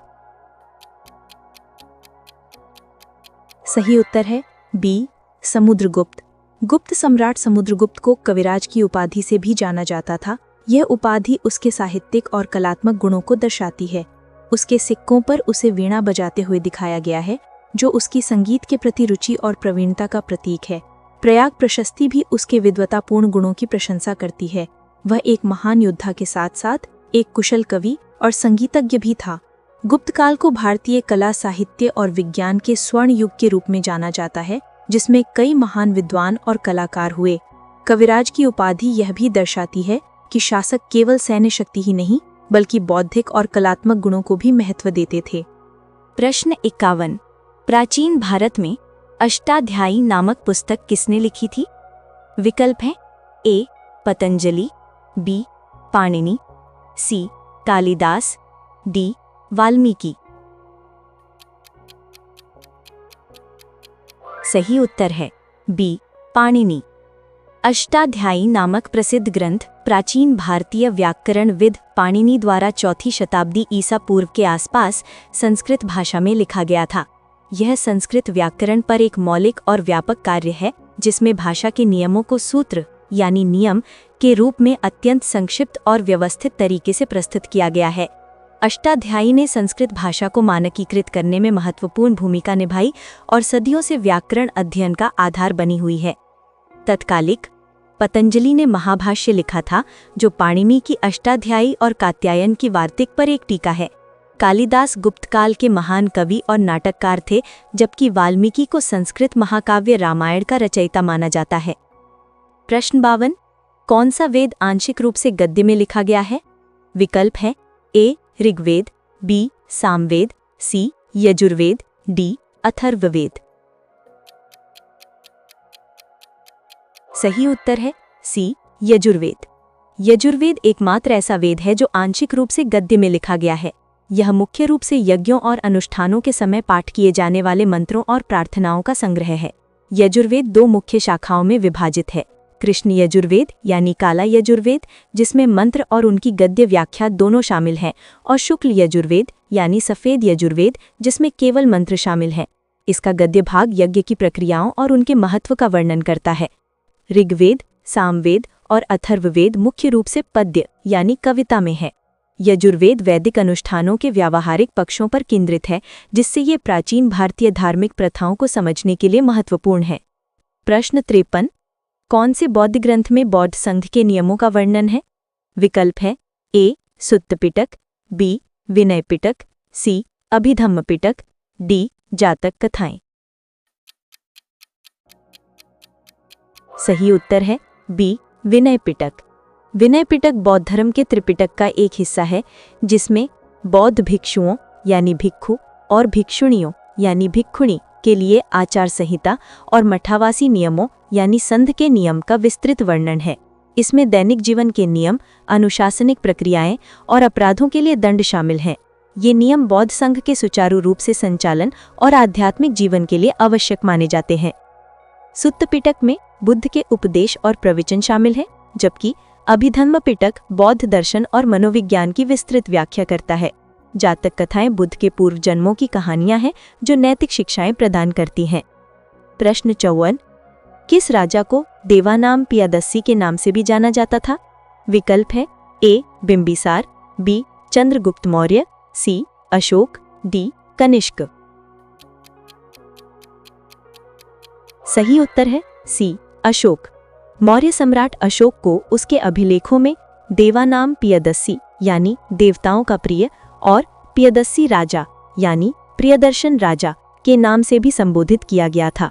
यह उपाधि उसकी धार्मिक प्रवृत्ति और जनता के प्रति उसके प्रेम को दर्शाती है। इन उपाधियों ने उसके शासनकाल के दौरान उसकी सार्वभौमिक पहचान बनाने में मदद की, खासकर बौद्ध धर्म के प्रचार के संदर्भ में। अशोक का नाम का उल्लेख केवल कुछ अभिलेखों में मिलता है, जैसे मस्की, गुर्जरा, नेत्तोर और उडेगोलम अभिलेख, जबकि अधिकांश में देवानाम पियदस्सी का ही प्रयोग हुआ है। इन उपाधियों का उपयोग उसके धम्म की नीति को बढ़ावा देने और जनता के बीच उसकी लोकप्रियता स्थापित करने के लिए भी किया गया था। प्रश्न 55। हड़प्पा किस नदी के किनारे स्थित था? विकल्प है ए सिंधु, बी रावी, सी सतलुज, डी घग्गर। सही उत्तर है बी रावी। हड़प्पा शहर रावी नदी के पश्चिमी तट पर स्थित था, जो सिंधु नदी की एक सहायक नदी थी। यह सिंधु घाटी सभ्यता के दो प्रमुख शहरी केंद्रों में से एक था, दूसरा मोहनजोदड़ो। रावी नदी के किनारे इसकी स्थिति ने इसे कृषि और व्यापार दोनों के लिए महत्वपूर्ण बना दिया, साथ ही जल संसाधनों की उपलब्धता भी सुनिश्चित की। मोहनजोदड़ो सिंधु नदी के तट पर स्थित था। सिंधु घाटी सभ्यता को सिंधु सरस्वती सभ्यता भी कहा जाता है, क्योंकि इसके कई महत्वपूर्ण स्थल प्राचीन सरस्वती नदी के सूखे हुए मार्ग के किनारे पाए गए हैं। प्रश्न 56। वैदिक समाज में विदथ का क्या अर्थ था? विकल्प है ए एक सैन्य टुकड़ी, बी एक धार्मिक अनुष्ठान, सी एक जनजातीय सभा, डी एक प्रकार का कर। सही उत्तर है सी एक जनजातीय सभा। प्रारंभिक वैदिक काल में विदथ एक महत्वपूर्ण जनजातीय सभा थी। ये सबसे प्राचीन सभाओं में से एक थी और इसका कार्य सामाजिक, धार्मिक और सैन्य गतिविधियों से संबंधित था। इसमें पुरुष और महिला दोनों सदस्य भाग ले सकते थे और ये लूट के माल के वितरण और युद्ध की रणनीतियों पर चर्चा जैसे महत्वपूर्ण निर्णय लेती थी। विदथ सभा और समिति जैसी अन्य सभाओं की तुलना में अधिक आदिम प्रकृति की थी। सभा एक बुजुर्गों और कुलीनों की एक छोटी सभा थी, जबकि समिति पूरे कबीले की एक बड़ी लोकप्रिय सभा थी, जिसमें राजा का चुनाव भी होता था। ये सभाएं राजा की शक्ति पर नियंत्रण रखने में महत्वपूर्ण भूमिका निभाती थी, जिससे वैदिक काल में राजशाही निरंकुश नहीं हो पाती थी। प्रश्न 57। जैन धर्म में त्रिरत्न का क्या अर्थ है? विकल्प है ए 3 देवता, बी 3 पवित्र नदियां, सी मोक्ष का मार्ग, डी 3 प्रकार के ध्यान। सही उत्तर है सी मोक्ष का मार्ग। जैन धर्म में त्रिरत्न यानी कि 3 रत्न मोक्ष या निर्वाण प्राप्त करने के मार्ग को दर्शाते हैं। ये 3 रत्न हैं सम्यक दर्शन, सही विश्वास या दृष्टि, सम्यक ज्ञान, जैन सिद्धांतों और दर्शन का सच्चा और पूर्ण ज्ञान, और सम्यक चरित्र यानी कि सही आचरण। 5 महाव्रतों का पालन, जैसे कि अहिंसा, सत्य, अस्तेय, ब्रह्मचर्य, अपरिग्रह। इन तीनों रत्नों का पालन करके ही एक जैन अनुयायी आत्मशुद्धि और अंततः मोक्ष प्राप्त कर सकता है। बौद्ध धर्म में भी त्रिरत्न यानी कि बुद्ध, धम्म, संघ की अवधारणा है, लेकिन उनका अर्थ और संदर्भ अलग है। जैन धर्म आत्मा की शुद्धता और कर्म के बंधनों से मुक्ति पर अत्यधिक जोर देता है। प्रश्न 58। प्रसिद्ध व्याकरणविद पतंजलि किसके समकालीन थे? विकल्प है ए चंद्रगुप्त मौर्य, बी पुष्यमित्र शुंग, सी समुद्रगुप्त, डी हर्षवर्धन। सही उत्तर है बी पुष्यमित्र शुंग। प्रसिद्ध व्याकरणविद पतंजलि शुंग वंश के संस्थापक पुष्यमित्र शुंग के समकालीन थे। उन्होंने महाभाष्य नामक ग्रंथ की रचना की, जो पाणिनि की अष्टाध्यायी और कात्यायन की वार्तिक पर एक विस्तृत टीका है। महाभाष्य में पतंजलि ने पुष्यमित्र शुंग द्वारा किए गए 2 अश्वमेध यज्ञों का उल्लेख किया है, जो इस बात का प्रमाण है कि वे उनके शासनकाल में जीवित थे। पतंजलि को योग दर्शन के योग सूत्र का भी रचयिता माना जाता है। हालांकि महाभाष्य के लेखक और योग सूत्र के लेखक एक ही व्यक्ति थे या नहीं, इस पर विद्वानों में मतभेद है। पतंजलि का कार्य संस्कृत व्याकरण और भाषा विज्ञान के विकास में एक महत्वपूर्ण मील का पत्थर है। प्रश्न 59। गार्गी याज्ञवल्क्य के संवाद का उल्लेख किस उपनिषद में मिलता है? विकल्प है A Chandogya Upanishad, B Brihadaranyaka Upanishad, C Kena Upanishad, D Mandukya Upanishad. सही उत्तर है बी बृहदारण्यक उपनिषद। प्रसिद्ध गार्गी याज्ञवल्क्य के संवाद का उल्लेख बृहदारण्यक उपनिषद में मिलता है। ये संवाद विदेह नरेश जनक द्वारा आयोजित एक यज्ञ में होता है, जहां दार्शनिक याज्ञवल्क्य और विदुषी महिला गार्गी वाचकनवी के बीच ब्रह्म और आत्मा के स्वरूप पर गहन दार्शनिक बहस होती है। यह संवाद प्राचीन भारत में महिलाओं की बौद्धिक क्षमता और दार्शनिक चर्चाओं में उनकी भागीदारी को दर्शाता है। बृहदारण्यक उपनिषद सबसे बड़े और सबसे पुराने उपनिषदों में से एक है, जो वैदिक दर्शन, आत्मब्रह्म की एकता और कर्म के सिद्धांत पर विस्तृत चर्चा करता है। ये संवाद भारतीय दर्शन में तर्क, ज्ञान और आध्यात्मिक खोज के महत्व को उजागर करता है। प्रश्न 60। संगम साहित्य किस भाषा में लिखा गया था? विकल्प है ए संस्कृत, बी पाली, सी तमिल, डी प्राकृत। सही उत्तर है सी तमिल। संगम साहित्य प्राचीन दक्षिण भारत का सबसे महत्वपूर्ण साहित्यिक स्रोत है और ये पूरी तरह से तमिल भाषा में लिखा गया था। संगम का अर्थ है सभा या अकेडमी और ये साहित्य 3 संगम अकादमियों द्वारा रचित और संकलित किया गया था, जो 3री शताब्दी ईसा पूर्व से 3री शताब्दी की ईस्वी तक कुछ विद्वानों के अनुसार मदुरई में फ्लरिश्ड हुई। ये साहित्य तत्कालीन चेर, चोल और पांडे राज्यों की सामाजिक, राजनैतिक और सांस्कृतिक स्थितियों का विस्तृत विवरण प्रदान करता है। संगम साहित्य को 2 मुख्य श्रेणियों में बांटा गया है। इत्तुत हो गई 8 संकलन और पत्तु पत्तु 10 गीत। ये प्रारंभिक तमिल कविता अपने प्रेम, अगम और युद्ध, पूरम विषयों के लिए जानी जाती है और ये प्रारंभिक दक्षिण भारतीय समाज को समझने के लिए अमूल्य है। प्रश्न 61। तमिल रामायण या कंबन रामायणम की रचना किसने की थी? विकल्प हैं ए तिरुवल्लुवर, बी कंबन, सी इलंगो आदिगल या डी सत्तल सत्तानाथर।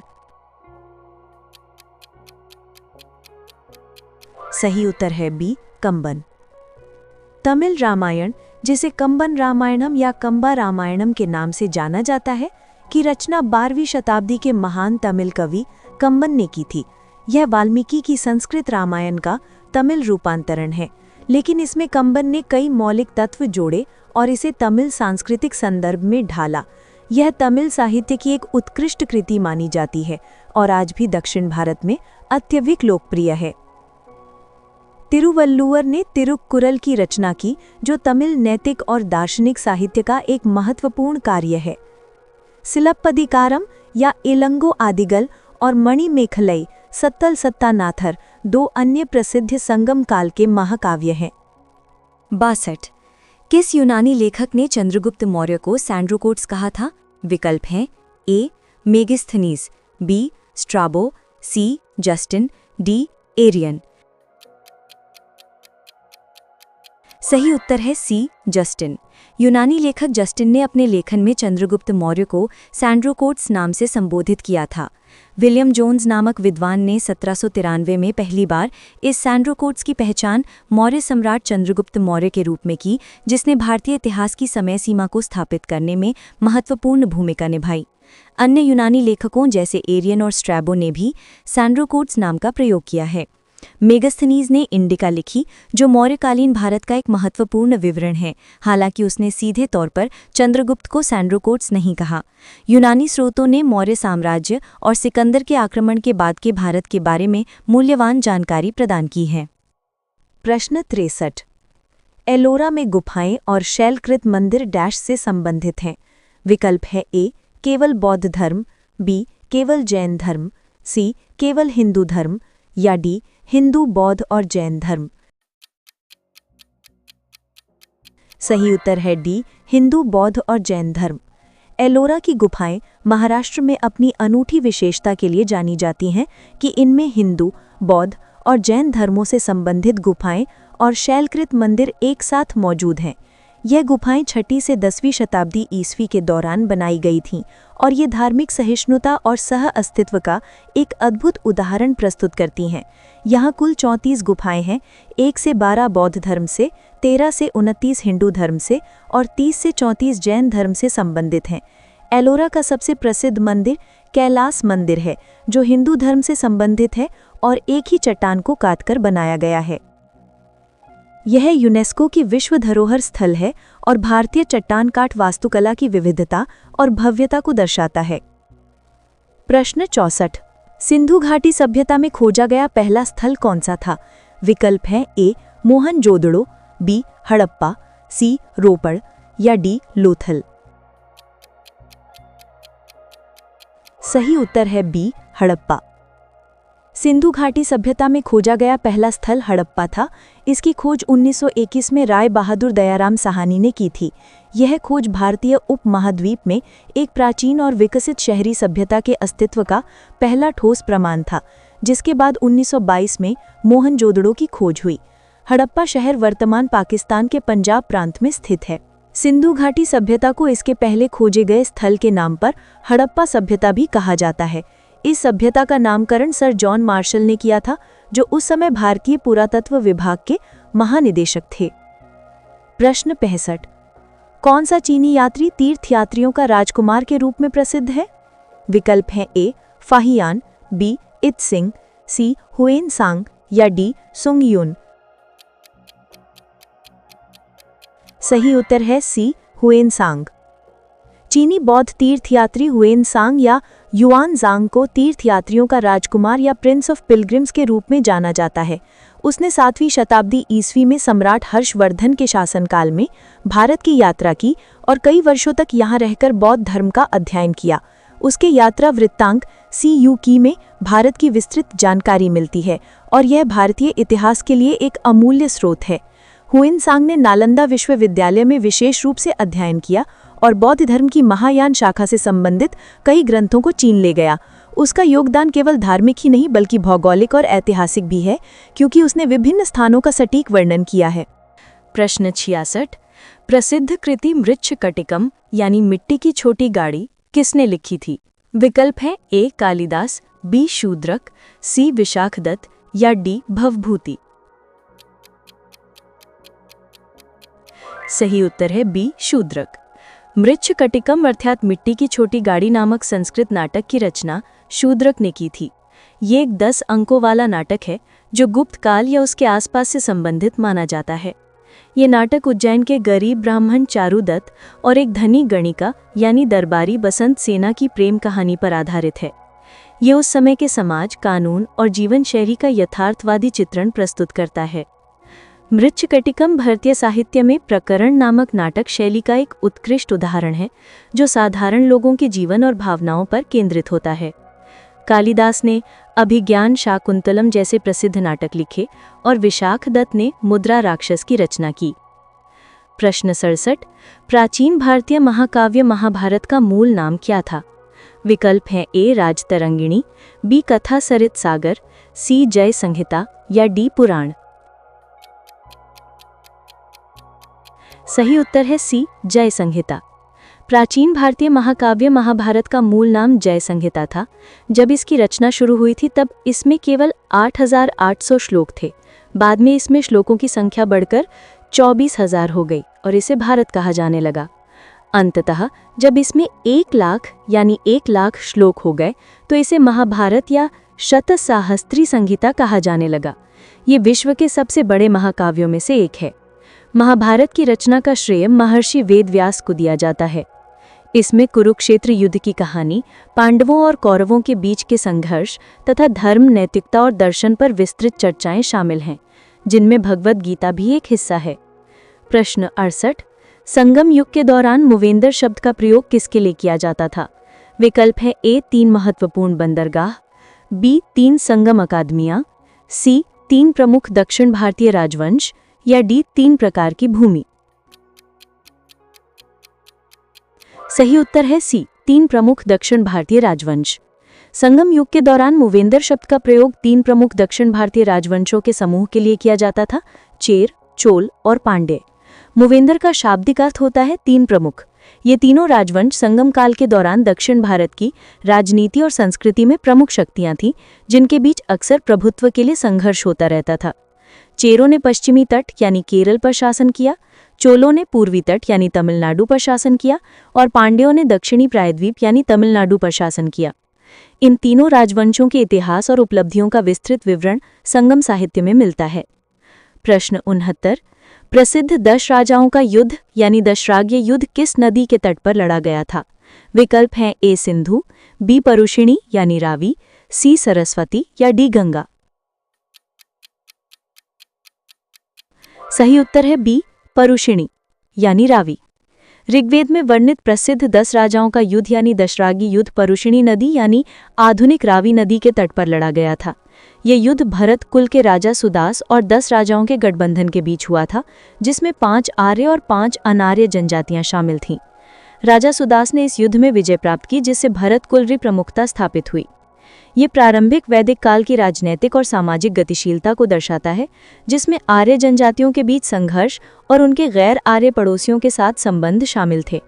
ऋग्वेद में इस युद्ध का वर्णन प्रारंभिक भारतीय इतिहास के लिए एक महत्वपूर्ण ऐतिहासिक स्रोत है। प्रश्न 70। सिंधु घाटी सभ्यता के लोग किस धातु से अपरिचित थे? विकल्प हैं ए तांबा, बी कांसा, सी सोना या डी लोहा। सही उत्तर है डी लोहा। सिंधु घाटी सभ्यता के लोग लोहे से अपरिचित थे। वे तांबे और कांसे यानी तांबे और टिन के मिश्रण का व्यापक उपयोग करते थे, जैसा कि हड़प्पा और मोहनजोदड़ो जैसे स्थलों से प्राप्त औजारों, हथियारों और कलाकृतियों से स्पष्ट है। लोहे का ज्ञान भारत में बाद के वैदिक काल में लगभग 1000 ईसा पूर्व के बाद में आया, जिसे लौह युग की शुरुआत माना जाता है। सिंधु घाटी सभ्यता को कांस्य युगीन सभ्यता भी कहा जाता है, क्योंकि कांसे का उपयोग उनके लिए बहुत महत्वपूर्ण था। उन्होंने सोने और चांदी का उपयोग आभूषण बनाने के लिए किया और विभिन्न पत्थरों का भी उपयोग किया। प्रश्न 71। बौद्ध धर्म में त्रिरत्न का क्या अर्थ है? विकल्प हैं ए बुद्ध, धम्म और संघ, बी सत्य, अहिंसा, अपरिग्रह, सी ज्ञान, मोक्ष, निर्वाण, डी त्रिपिटक, जातक, अंग। सही उत्तर है ए बुद्ध, धम्म और संघ।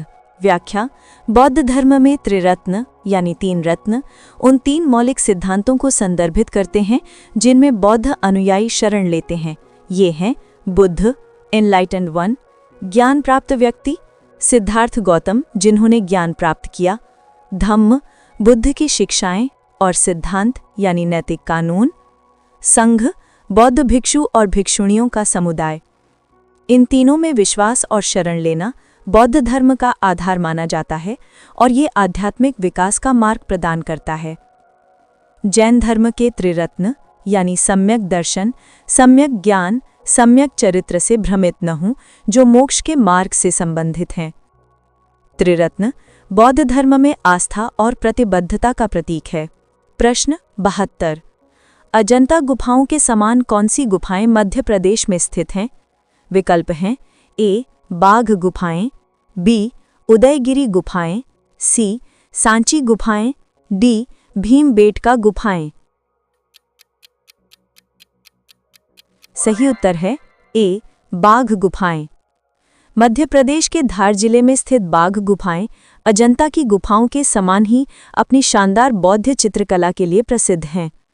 ये गुफाएं 5वीं से 6वीं शताब्दी ईस्वी के गुप्त काल से संबंधित मानी जाती हैं।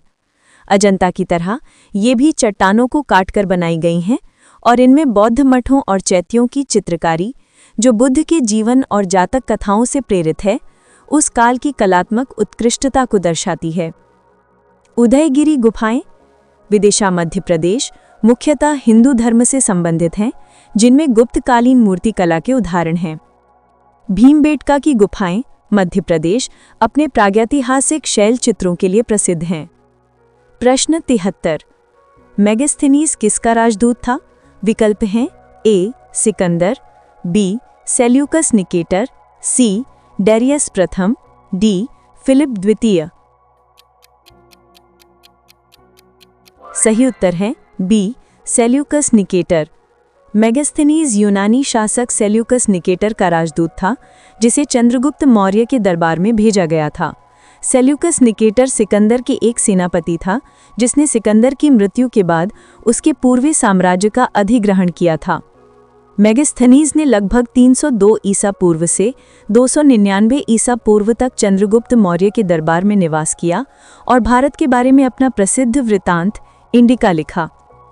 सेल्यूकस निकेटर और चंद्रगुप्त मौर्य के बीच लगभग 305 ईसा पूर्व में एक युद्ध हुआ था, जिसके बाद एक शांति संधि हुई थी। इंडिका मौर्यकालीन भारत की सामाजिक, आर्थिक, राजनैतिक और भौगोलिक जानकारी का एक महत्वपूर्ण स्रोत है, हालांकि इसके कुछ हिस्से अतिरंजित भी माने जाते हैं। प्रश्न 74। वैदिक काल में पुरंदर किसे कहा जाता था?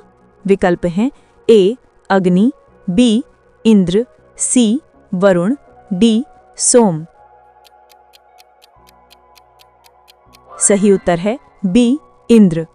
वैदिक काल में इंद्र को पुरंदर की उपाधि से जाना जाता था, जिसका शाब्दिक अर्थ है किलों को तोड़ने वाला या दुर्गों को ध्वस्त करने वाला। यह उपाधि उनकी युद्ध क्षमता और शत्रुओं के किलों को ध्वस्त करने की शक्ति को दर्शाती है। इंद्र ऋग्वैदिक काल के सबसे महत्वपूर्ण और शक्तिशाली देवता थे, जो युद्ध, तूफान और वर्षा के देवता थे। इंद्र के बारे में ऋग्वेद में लगभग 250 सूक्त समर्पित हैं, जो उनकी सर्वोच्च स्थिति को दर्शाते हैं। अग्नि देवताओं और मनुष्यों के बीच मध्यस्थ थे और वरुण ब्रह्मांडीय व्यवस्था के संरक्षक थे। प्रश्न 75। सबसे पुराना वेद कौन सा है? विकल्प हैं ए सामवेद, बी यजुर्वेद, सी अथर्ववेद, डी ऋग्वेद। सही उत्तर है डी ऋग्वेद। ऋग्वेद चारों वेदों में सबसे पुराना वेद है।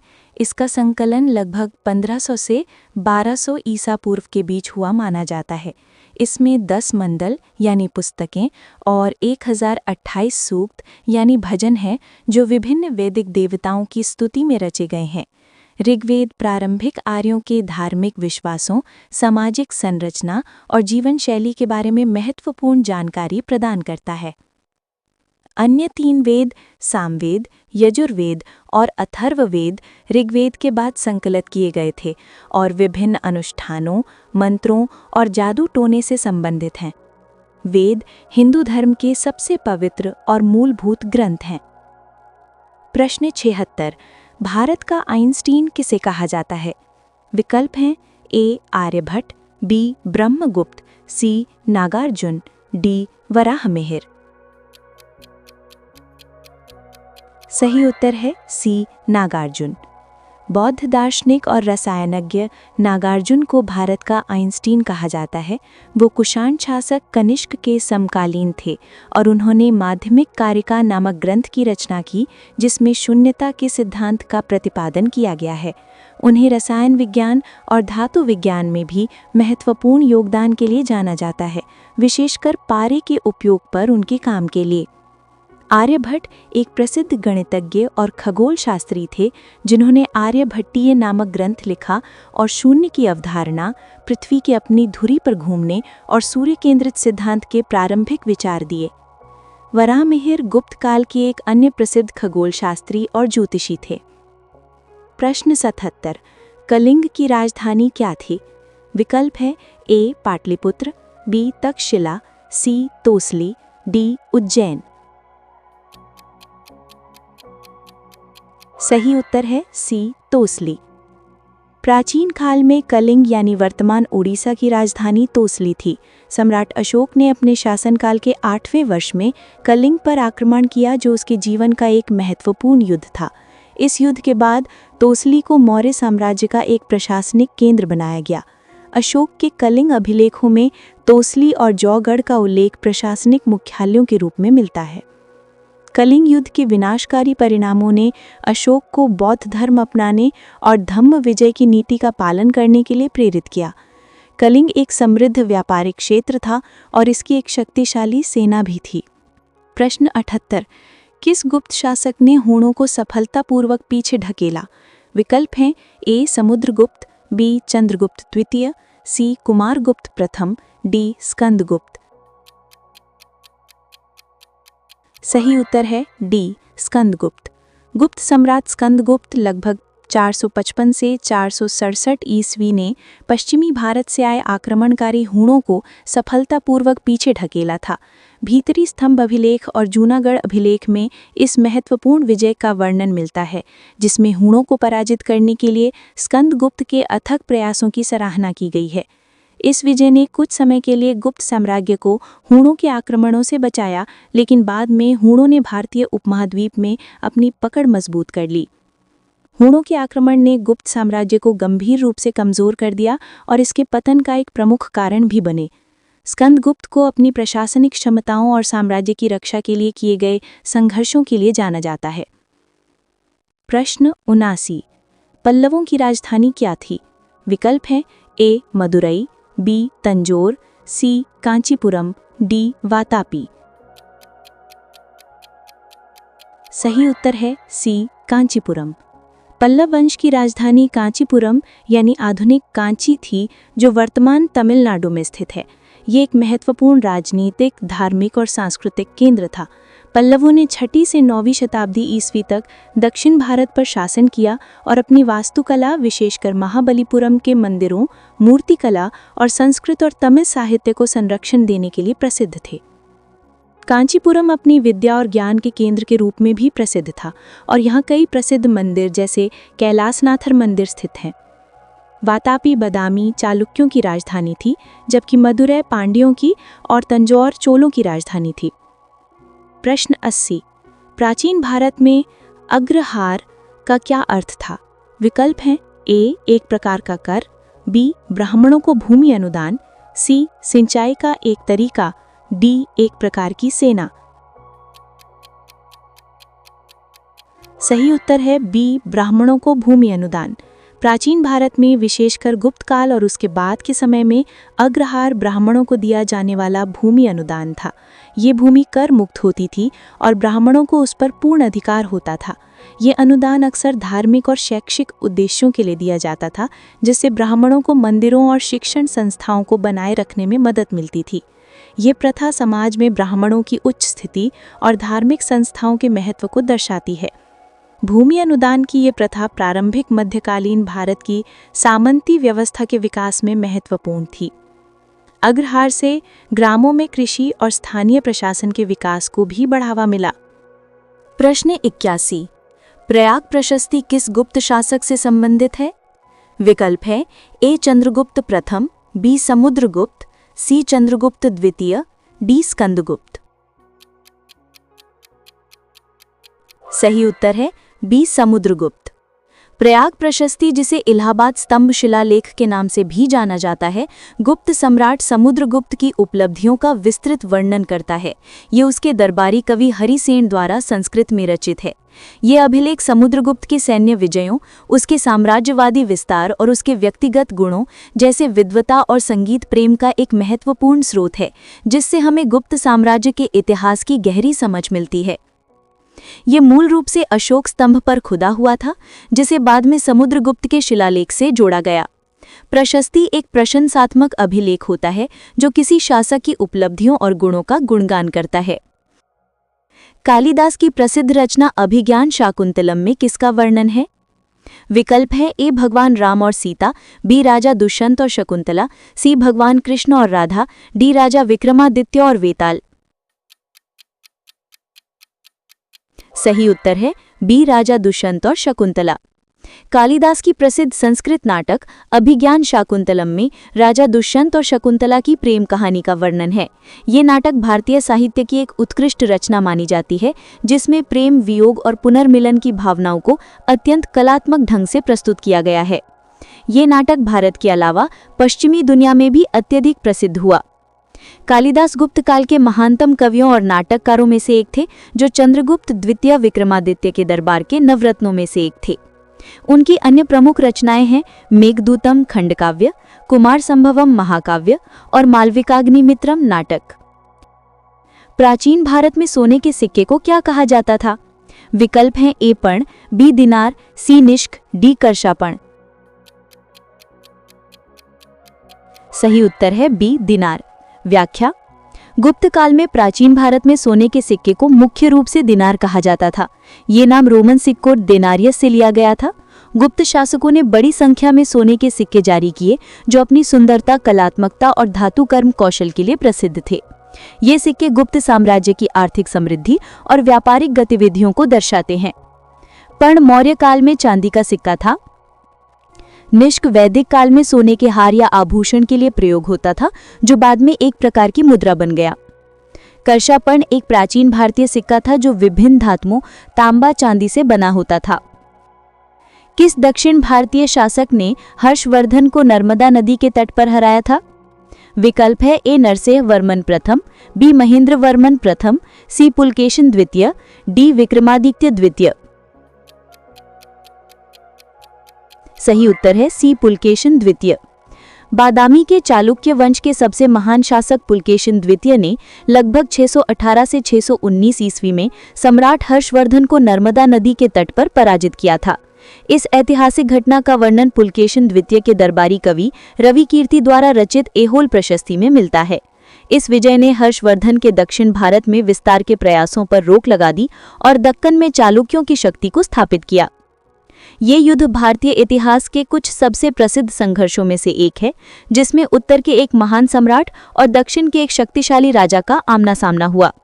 नर्मदा नदी ने उत्तर और दक्षिण के बीच एक प्राकृतिक सीमा के रूप में काम किया। प्रश्न 85। राजतरंगिणी नामक पुस्तक किसके द्वारा लिखी गई थी? विकल्प हैं ए बाणभट्ट, बी कल्हण, सी विल्हण, डी चंद्रबरदाई। सही उत्तर है बी कल्हण। राजतरंगिणी नामक प्रसिद्ध ऐतिहासिक कृति 12वीं शताब्दी ईस्वी में कल्हण नामक कश्मीरी कवि द्वारा संस्कृत भाषा में लिखी गई थी। ये कश्मीर के इतिहास का एक विस्तृत और कालानुक्रमिक वृत्तांत है, जो महाभारत काल से लेकर कल्हण के अपने समय तक के शासकों का वर्णन करता है।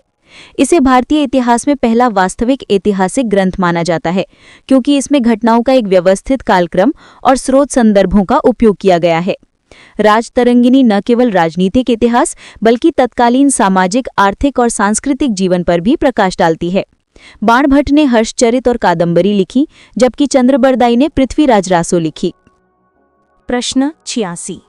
भगवान बुद्ध को ज्ञान की प्राप्ति कहाँ हुई थी? विकल्प हैं ए लुम्बिनी, बी सारनाथ, सी बोधगया, डी कुशीनगर। सही उत्तर है सी बोधगया। गौतम बुद्ध को ज्ञान की प्राप्ति यानी बोधि बोधगया, जो वर्तमान बिहार में है, में एक बोधि वृक्ष के नीचे हुई थी। उन्होंने कठोर तपस्या और ध्यान के बाद 35 वर्ष की आयु में ज्ञान प्राप्त किया, जिसके बाद वे बुद्ध यानी एनलाइटेंड वन कहलाए। ये बौद्ध धर्म के 4 पवित्रतम स्थलों में से एक है और दुनिया भर से बौद्ध अनुयायी यहाँ दर्शन के लिए आते हैं। लुम्बिनी बुद्ध का जन्म स्थान है। सारनाथ वो स्थान है जहाँ बुद्ध ने ज्ञान प्राप्ति के बाद अपना पहला धर्मोपदेश दिया था। कुशीनगर वो स्थान है जहाँ बुद्ध ने महापरिनिर्वाण प्राप्त किया था, यानी उनका निधन। प्रश्न 87। चंद्रगुप्त मौर्य ने अपने जीवन के अंतिम दिन कहाँ बिताए थे? विकल्प हैं ए पाटलिपुत्र, बी तक्षशिला, सी श्रवणबेलगोला, डी उज्जैन। सही उत्तर है सी श्रवणबेलगोला। चंद्रगुप्त मौर्य ने अपने जीवन के अंतिम दिन श्रवणबेलगोला में बिताए थे, जो वर्तमान कर्नाटक राज्य में स्थित है। जैन परंपरा के अनुसार उसने अपने जीवन के अंतिम वर्षों में सिंहासन त्याग दिया, जैन धर्म अपना लिया और भद्रबाहु के नेतृत्व में जैन मुनियों के साथ दक्षिण भारत की यात्रा की। श्रवणबेलगोला में उसने संलेखना यानी उपवास द्वारा मृत्यु विधि से अपना शरीर त्यागा। ये घटना मौर्य साम्राज्य के संस्थापक के रूप में उसकी यात्रा का एक महत्वपूर्ण मोड़ को दर्शाती है, जो साम्राज्य के बाद एक धार्मिक मार्ग पर चला गया था। श्रवणबेलगोला जैन धर्म का एक महत्वपूर्ण तीर्थ स्थल है, जहां गोमतेश्वर बाहुबली की विशाल मूर्ति स्थित है। प्रश्न 88। विक्रमादित्य की उपाधि किस शासक ने धारण की थी? विकल्प हैं ए चंद्रगुप्त प्रथम, बी समुद्रगुप्त, सी चंद्रगुप्त द्वितीय, डी हर्षवर्धन। सही उत्तर है सी चंद्रगुप्त द्वितीय। गुप्त सम्राट चंद्रगुप्त द्वितीय ने पश्चिमी भारत के शक क्षत्रपों को निर्णायक रूप से पराजित करने के बाद विक्रमादित्य की उपाधि धारण की थी। ये उपाधि उसकी सैन्य शक्ति और पराक्रम का प्रतीक थी। उसके शासनकाल को गुप्त साम्राज्य का स्वर्ण युग माना जाता है, जिसमें कला, साहित्य और विज्ञान का अभूतपूर्व विकास हुआ था। भारतीय इतिहास में कुल 14 शासकों ने विक्रमादित्य की उपाधि धारण की है, लेकिन चंद्रगुप्त द्वितीय सबसे प्रसिद्ध हैं। विक्रमादित्य का अर्थ है पराक्रम का सूर्य। प्राचीन भारतीय नाटक मुद्रा राक्षस का लेखक कौन था? विकल्प हैं ए कालिदास, बी शूद्रक, सी विशाखादत्त, डी भास। सही उत्तर है सी विशाखादत्त। मुद्रा राक्षस नामक प्रसिद्ध संस्कृत नाटक की रचना 5वीं शताब्दी ईस्वी में विशाखादत्त ने की थी।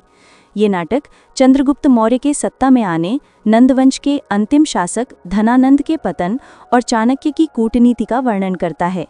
ये एक राजनैतिक नाटक है जिसमें प्रेम या हास्य का अभाव है और ये तत्कालीन राजनैतिक चालों और षड्यंत्रों पर प्रकाश डालता है। मुद्रा राक्षस मौर्य काल के इतिहास को समझने के लिए एक महत्वपूर्ण साहित्यिक स्रोत है, हालांकि इसमें कुछ काल्पनिक तत्व भी हैं। शूद्रक ने मृच्छकटिकम और कालिदास ने अभिज्ञान शाकुंतलम जैसे प्रसिद्ध नाटक लिखे। प्रश्न 90। हड़प्पा सभ्यता के किस स्थल से जुते हुए खेत के साक्ष्य मिले हैं? विकल्प हैं ए मोहनजोदड़ो, बी हड़प्पा, सी लोथल, डी कालीबंगा। सही उत्तर है डी कालीबंगा। राजस्थान में स्थित हड़प्पा सभ्यता के स्थल कालीबंगा से जूते हुए खेत के प्राचीनतम साक्ष्य मिले हैं। यहाँ 2 अलग-अलग दिशाओं में हल से बनी हुई गहरी खांचें मिली हैं, जो ये दर्शाती हैं कि यहाँ एक ही समय में 2 अलग-अलग फसलें उगाई जाती थीं। ये खोज हड़प्पा वासियों की उन्नत कृषि तकनीकों और ग्रामीण जीवन को समझने के लिए महत्वपूर्ण है। कालीबंगा अपने अग्निवेदियों यानी अग्निकुंड के लिए भी प्रसिद्ध हैं, जो शायद अनुष्ठानों के लिए उपयोग किए जाते थे। लोथल एक पत्तन नगर था, जबकि मोहनजोदड़ो और हड़प्पा प्रमुख शहरी केंद्र थे। प्रश्न 91। बौद्ध धर्म का हीनयान और महायान में विभाजन किस बौद्ध संगीति में हुआ था? विकल्प हैं ए प्रथम बौद्ध संगीति, बी द्वितीय बौद्ध संगीति, सी तृतीय बौद्ध संगीति, डी चतुर्थ बौद्ध संगीति। सही उत्तर है डी चतुर्थ बौद्ध संगीति।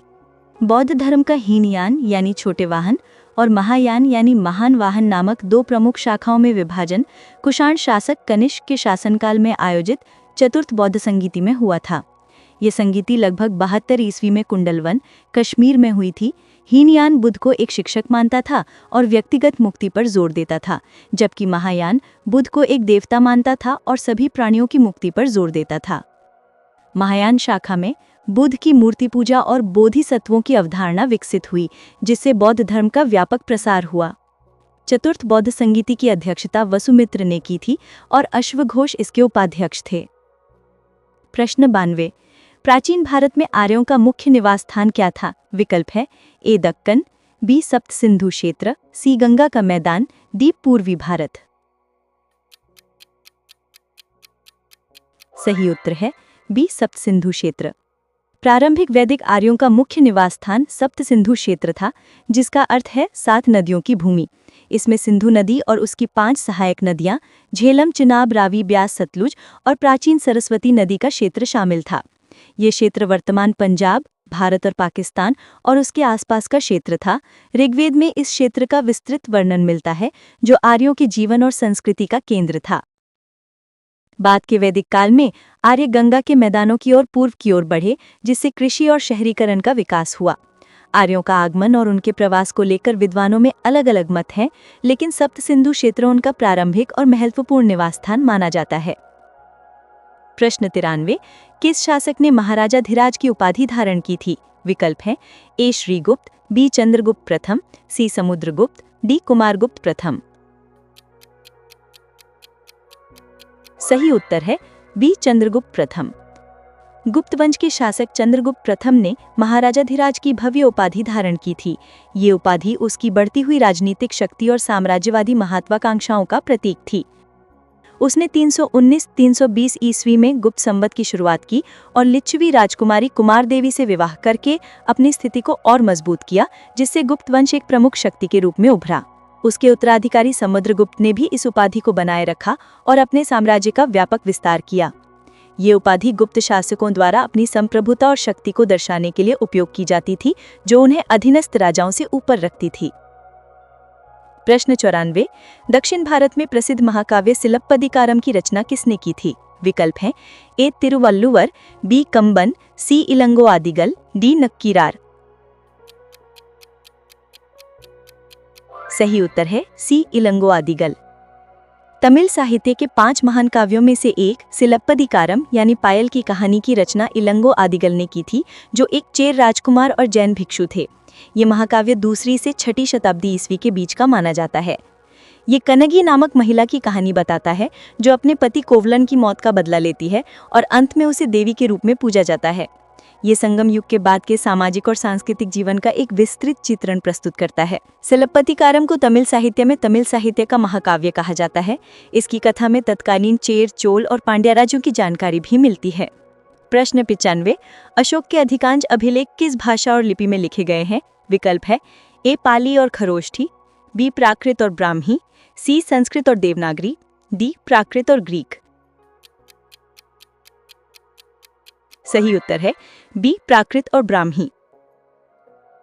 सम्राट अशोक के अधिकांश अभिलेख प्राकृत भाषा और ब्राह्मी लिपि में लिखे गए हैं। प्राकृत उस समय आम लोगों की भाषा थी और ब्राह्मी प्राचीन भारत की एक प्रमुख लिपि थी। अशोक ने अपने संदेशों को जन जन तक पहुंचाने के लिए आम लोगों की भाषा और लिपि का चुनाव किया था, जो उसके धम्म के प्रचार के लिए महत्वपूर्ण था। पश्चिमोत्तर भारत में कुछ अभिलेख खरोष्ठी और ग्रीक अरामाइक लिपियों में भी पाए गए हैं।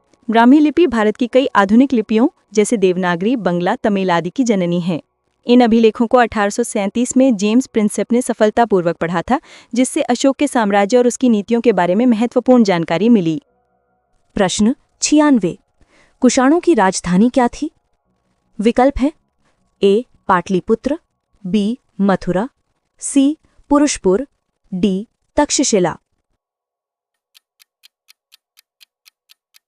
सही उत्तर है सी पुरुषपुर, पेशावर। कुषाण साम्राज्य की राजधानी पुरुषपुर थी, जिसे वर्तमान में पेशावर के नाम से जाना जाता है। कुषाण मध्य एशिया से आए एक खानाबदोश जनजाति थे, जिन्होंने प्रथम शताब्दी ईस्वी में भारत में एक विशाल साम्राज्य स्थापित किया था। पुरुषपुर उनकी राजनीतिक और सांस्कृतिक गतिविधियों का केंद्र था, जहां से वे अपने विस्तृत व्यापार मार्गों को नियंत्रित करते थे। मथुरा भी कुषाण साम्राज्य का एक महत्वपूर्ण केंद्र था, विशेषकर कला और धर्म के लिए। कुषाणों ने रेशम मार्ग के व्यापार में महत्वपूर्ण भूमिका निभाई, जिससे वे आर्थिक रूप से समृद्ध हुए। कनिष्क कुषाण वंश का सबसे प्रसिद्ध शासक था, जिसके शासनकाल में बौद्ध धर्म का व्यापक प्रचार हुआ। प्रश्न 97। वर्धन वंश का सबसे महान शासक कौन था? विकल्प हैं ए प्रभाकर वर्धन, बी राज्यवर्धन, सी हर्षवर्धन, डी भास्कर वर्मन। सही उत्तर है सी हर्षवर्धन। वर्धन वंश यानी पुष्यभूति वंश का सबसे महान और प्रसिद्ध शासक हर्षवर्धन लगभग 606 से 647 ईस्वी था। उसने अपनी राजधानी कन्नौज को बनाया और उत्तर भारत के एक बड़े हिस्से पर शासन किया। हर्षवर्धन एक कुशल प्रशासक, महान योद्धा और कला तथा साहित्य का संरक्षक था। उसके शासनकाल में चीनी यात्री ह्यूएनसांग भारत आया था, जिसने उसके साम्राज्य का विस्तृत विवरण दिया है। महत्वपूर्ण बिंदु: हर्षवर्धन स्वयं एक विद्वान था और उसने नागानंद, रत्नावली और प्रियदर्शिका जैसे कई नाटक लिखे थे। उसकी मृत्यु के बाद उसका साम्राज्य छोटे राज्यों में विभाजित हो गया, जिससे उत्तर भारत में राजनीतिक अस्थिरता आई। प्रश्न 98। कौन सा शासक गंगाईकोंड चोल के नाम से जाना जाता था? विकल्प हैं ए राजाराज प्रथम, बी राजेंद्र प्रथम, सी कुलोत्तुंग प्रथम, डी परांतक प्रथम।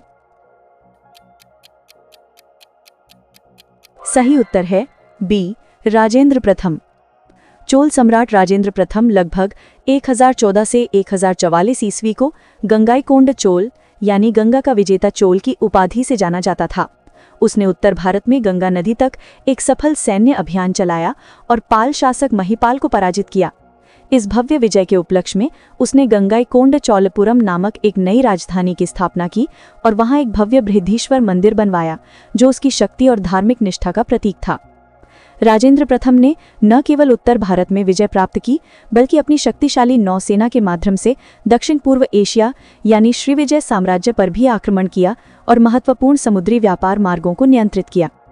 गंगाईकोंड चोलपुरम का मंदिर द्रविड़ वास्तुकला का एक उत्कृष्ट उदाहरण है। प्रश्न 99। प्रसिद्ध सूर्य मंदिर कोणार्क का निर्माण किसने करवाया था? विकल्प हैं ए अनंतवर्मन चोडगंग, बी नरसिंहदेव प्रथम, सी कपिलेंद्र देव, डी पुरुषोत्तम देव। सही उत्तर है बी नरसिंहदेव प्रथम। ओडिशा में स्थित प्रसिद्ध कोणार्क सूर्य मंदिर का निर्माण पूर्वी गंगा राजवंश के शासक नरसिंहदेव प्रथम ने लगभग 1338 से 1264 ईस्वी में 13वीं शताब्दी ईस्वी में करवाया था। ये मंदिर सूर्यदेव को समर्पित है और इसे एक विशाल रथ के आकार में डिजाइन किया गया है, जिसमें 12 जोड़ी अलंकृत पहिए और 7 घोड़े हैं। ये अपनी उत्कृष्ट मूर्तिकला, जटिल नक्काशी और स्थापत्य कौशल के लिए विश्व प्रसिद्ध है और यूनेस्को विश्व धरोहर स्थल भी है। कोणार्क सूर्य मंदिर को ब्लैक पगोड़ा के नाम से भी जाना जाता था, जिसे यूरोपीय नाविकों द्वारा इसके गहरे रंग और नौवहन के लिए एक महत्वपूर्ण लैंडमार्क के रूप में उपयोग करने के कारण दिया गया था। ये ओडिशा वास्तुकला की कलिंग शैली का एक उत्कृष्ट उदाहरण है। प्रश्न 100। किस यूनानी राजदूत ने भागवत धर्म अपनाया और हेलियोडोरस स्तंभ स्थापित करवाया? विकल्प हैं A. Megasthenes, B. Deimachus, C. Heliodorus, D. Dionysius. सही उत्तर है सी. हेलियोडोरस। विदिशा यानी वर्तमान मध्य प्रदेश में स्थापित गरुड़ स्तंभ या हेलियोडोरस स्तंभ एक महत्वपूर्ण ऐतिहासिक साक्ष्य है। इसे हिंद यूनानी शासक एंटीआल्किडास के राजदूत हेलियोडोरस ने लगभग 113 ईसा पूर्व में स्थापित करवाया था। इस स्तंभ पर उत्कीर्ण लेख से पता चलता है कि हेलियोडोरस ने स्वयं को भगवत यानी भगवान वासुदेव कृष्ण का भक्त घोषित किया था। ये प्राचीन भारत में एक यूनानी द्वारा भागवत धर्म यानी वैष्णव धर्म अपनाने का एक प्रारंभिक और महत्वपूर्ण प्रमाण है, जो उस समय की धार्मिक सहिष्णुता और सांस्कृतिक आदान प्रदान को दर्शाता है। ये स्तंभ भारतीय उपमहाद्वीप में वैष्णव धर्म के प्रारंभिक विकास को समझने के लिए एक महत्वपूर्ण पुरातात्विक स्रोत है। हेलियोडोरस का ये कार्य भारत यूनानी सांस्कृतिक मिश्रण का एक बेहतरीन उदाहरण है। यदि आपको ये वीडियो अच्छा लगा हो तो वीडियो को लाइक करें, शेयर करें और हमारे चैनल को सब्सक्राइब करें, जिससे कि हम थोड़े से मोटिवेट रहें और आपके लिए इस तरह की वीडियो लाते रहें। धन्यवाद।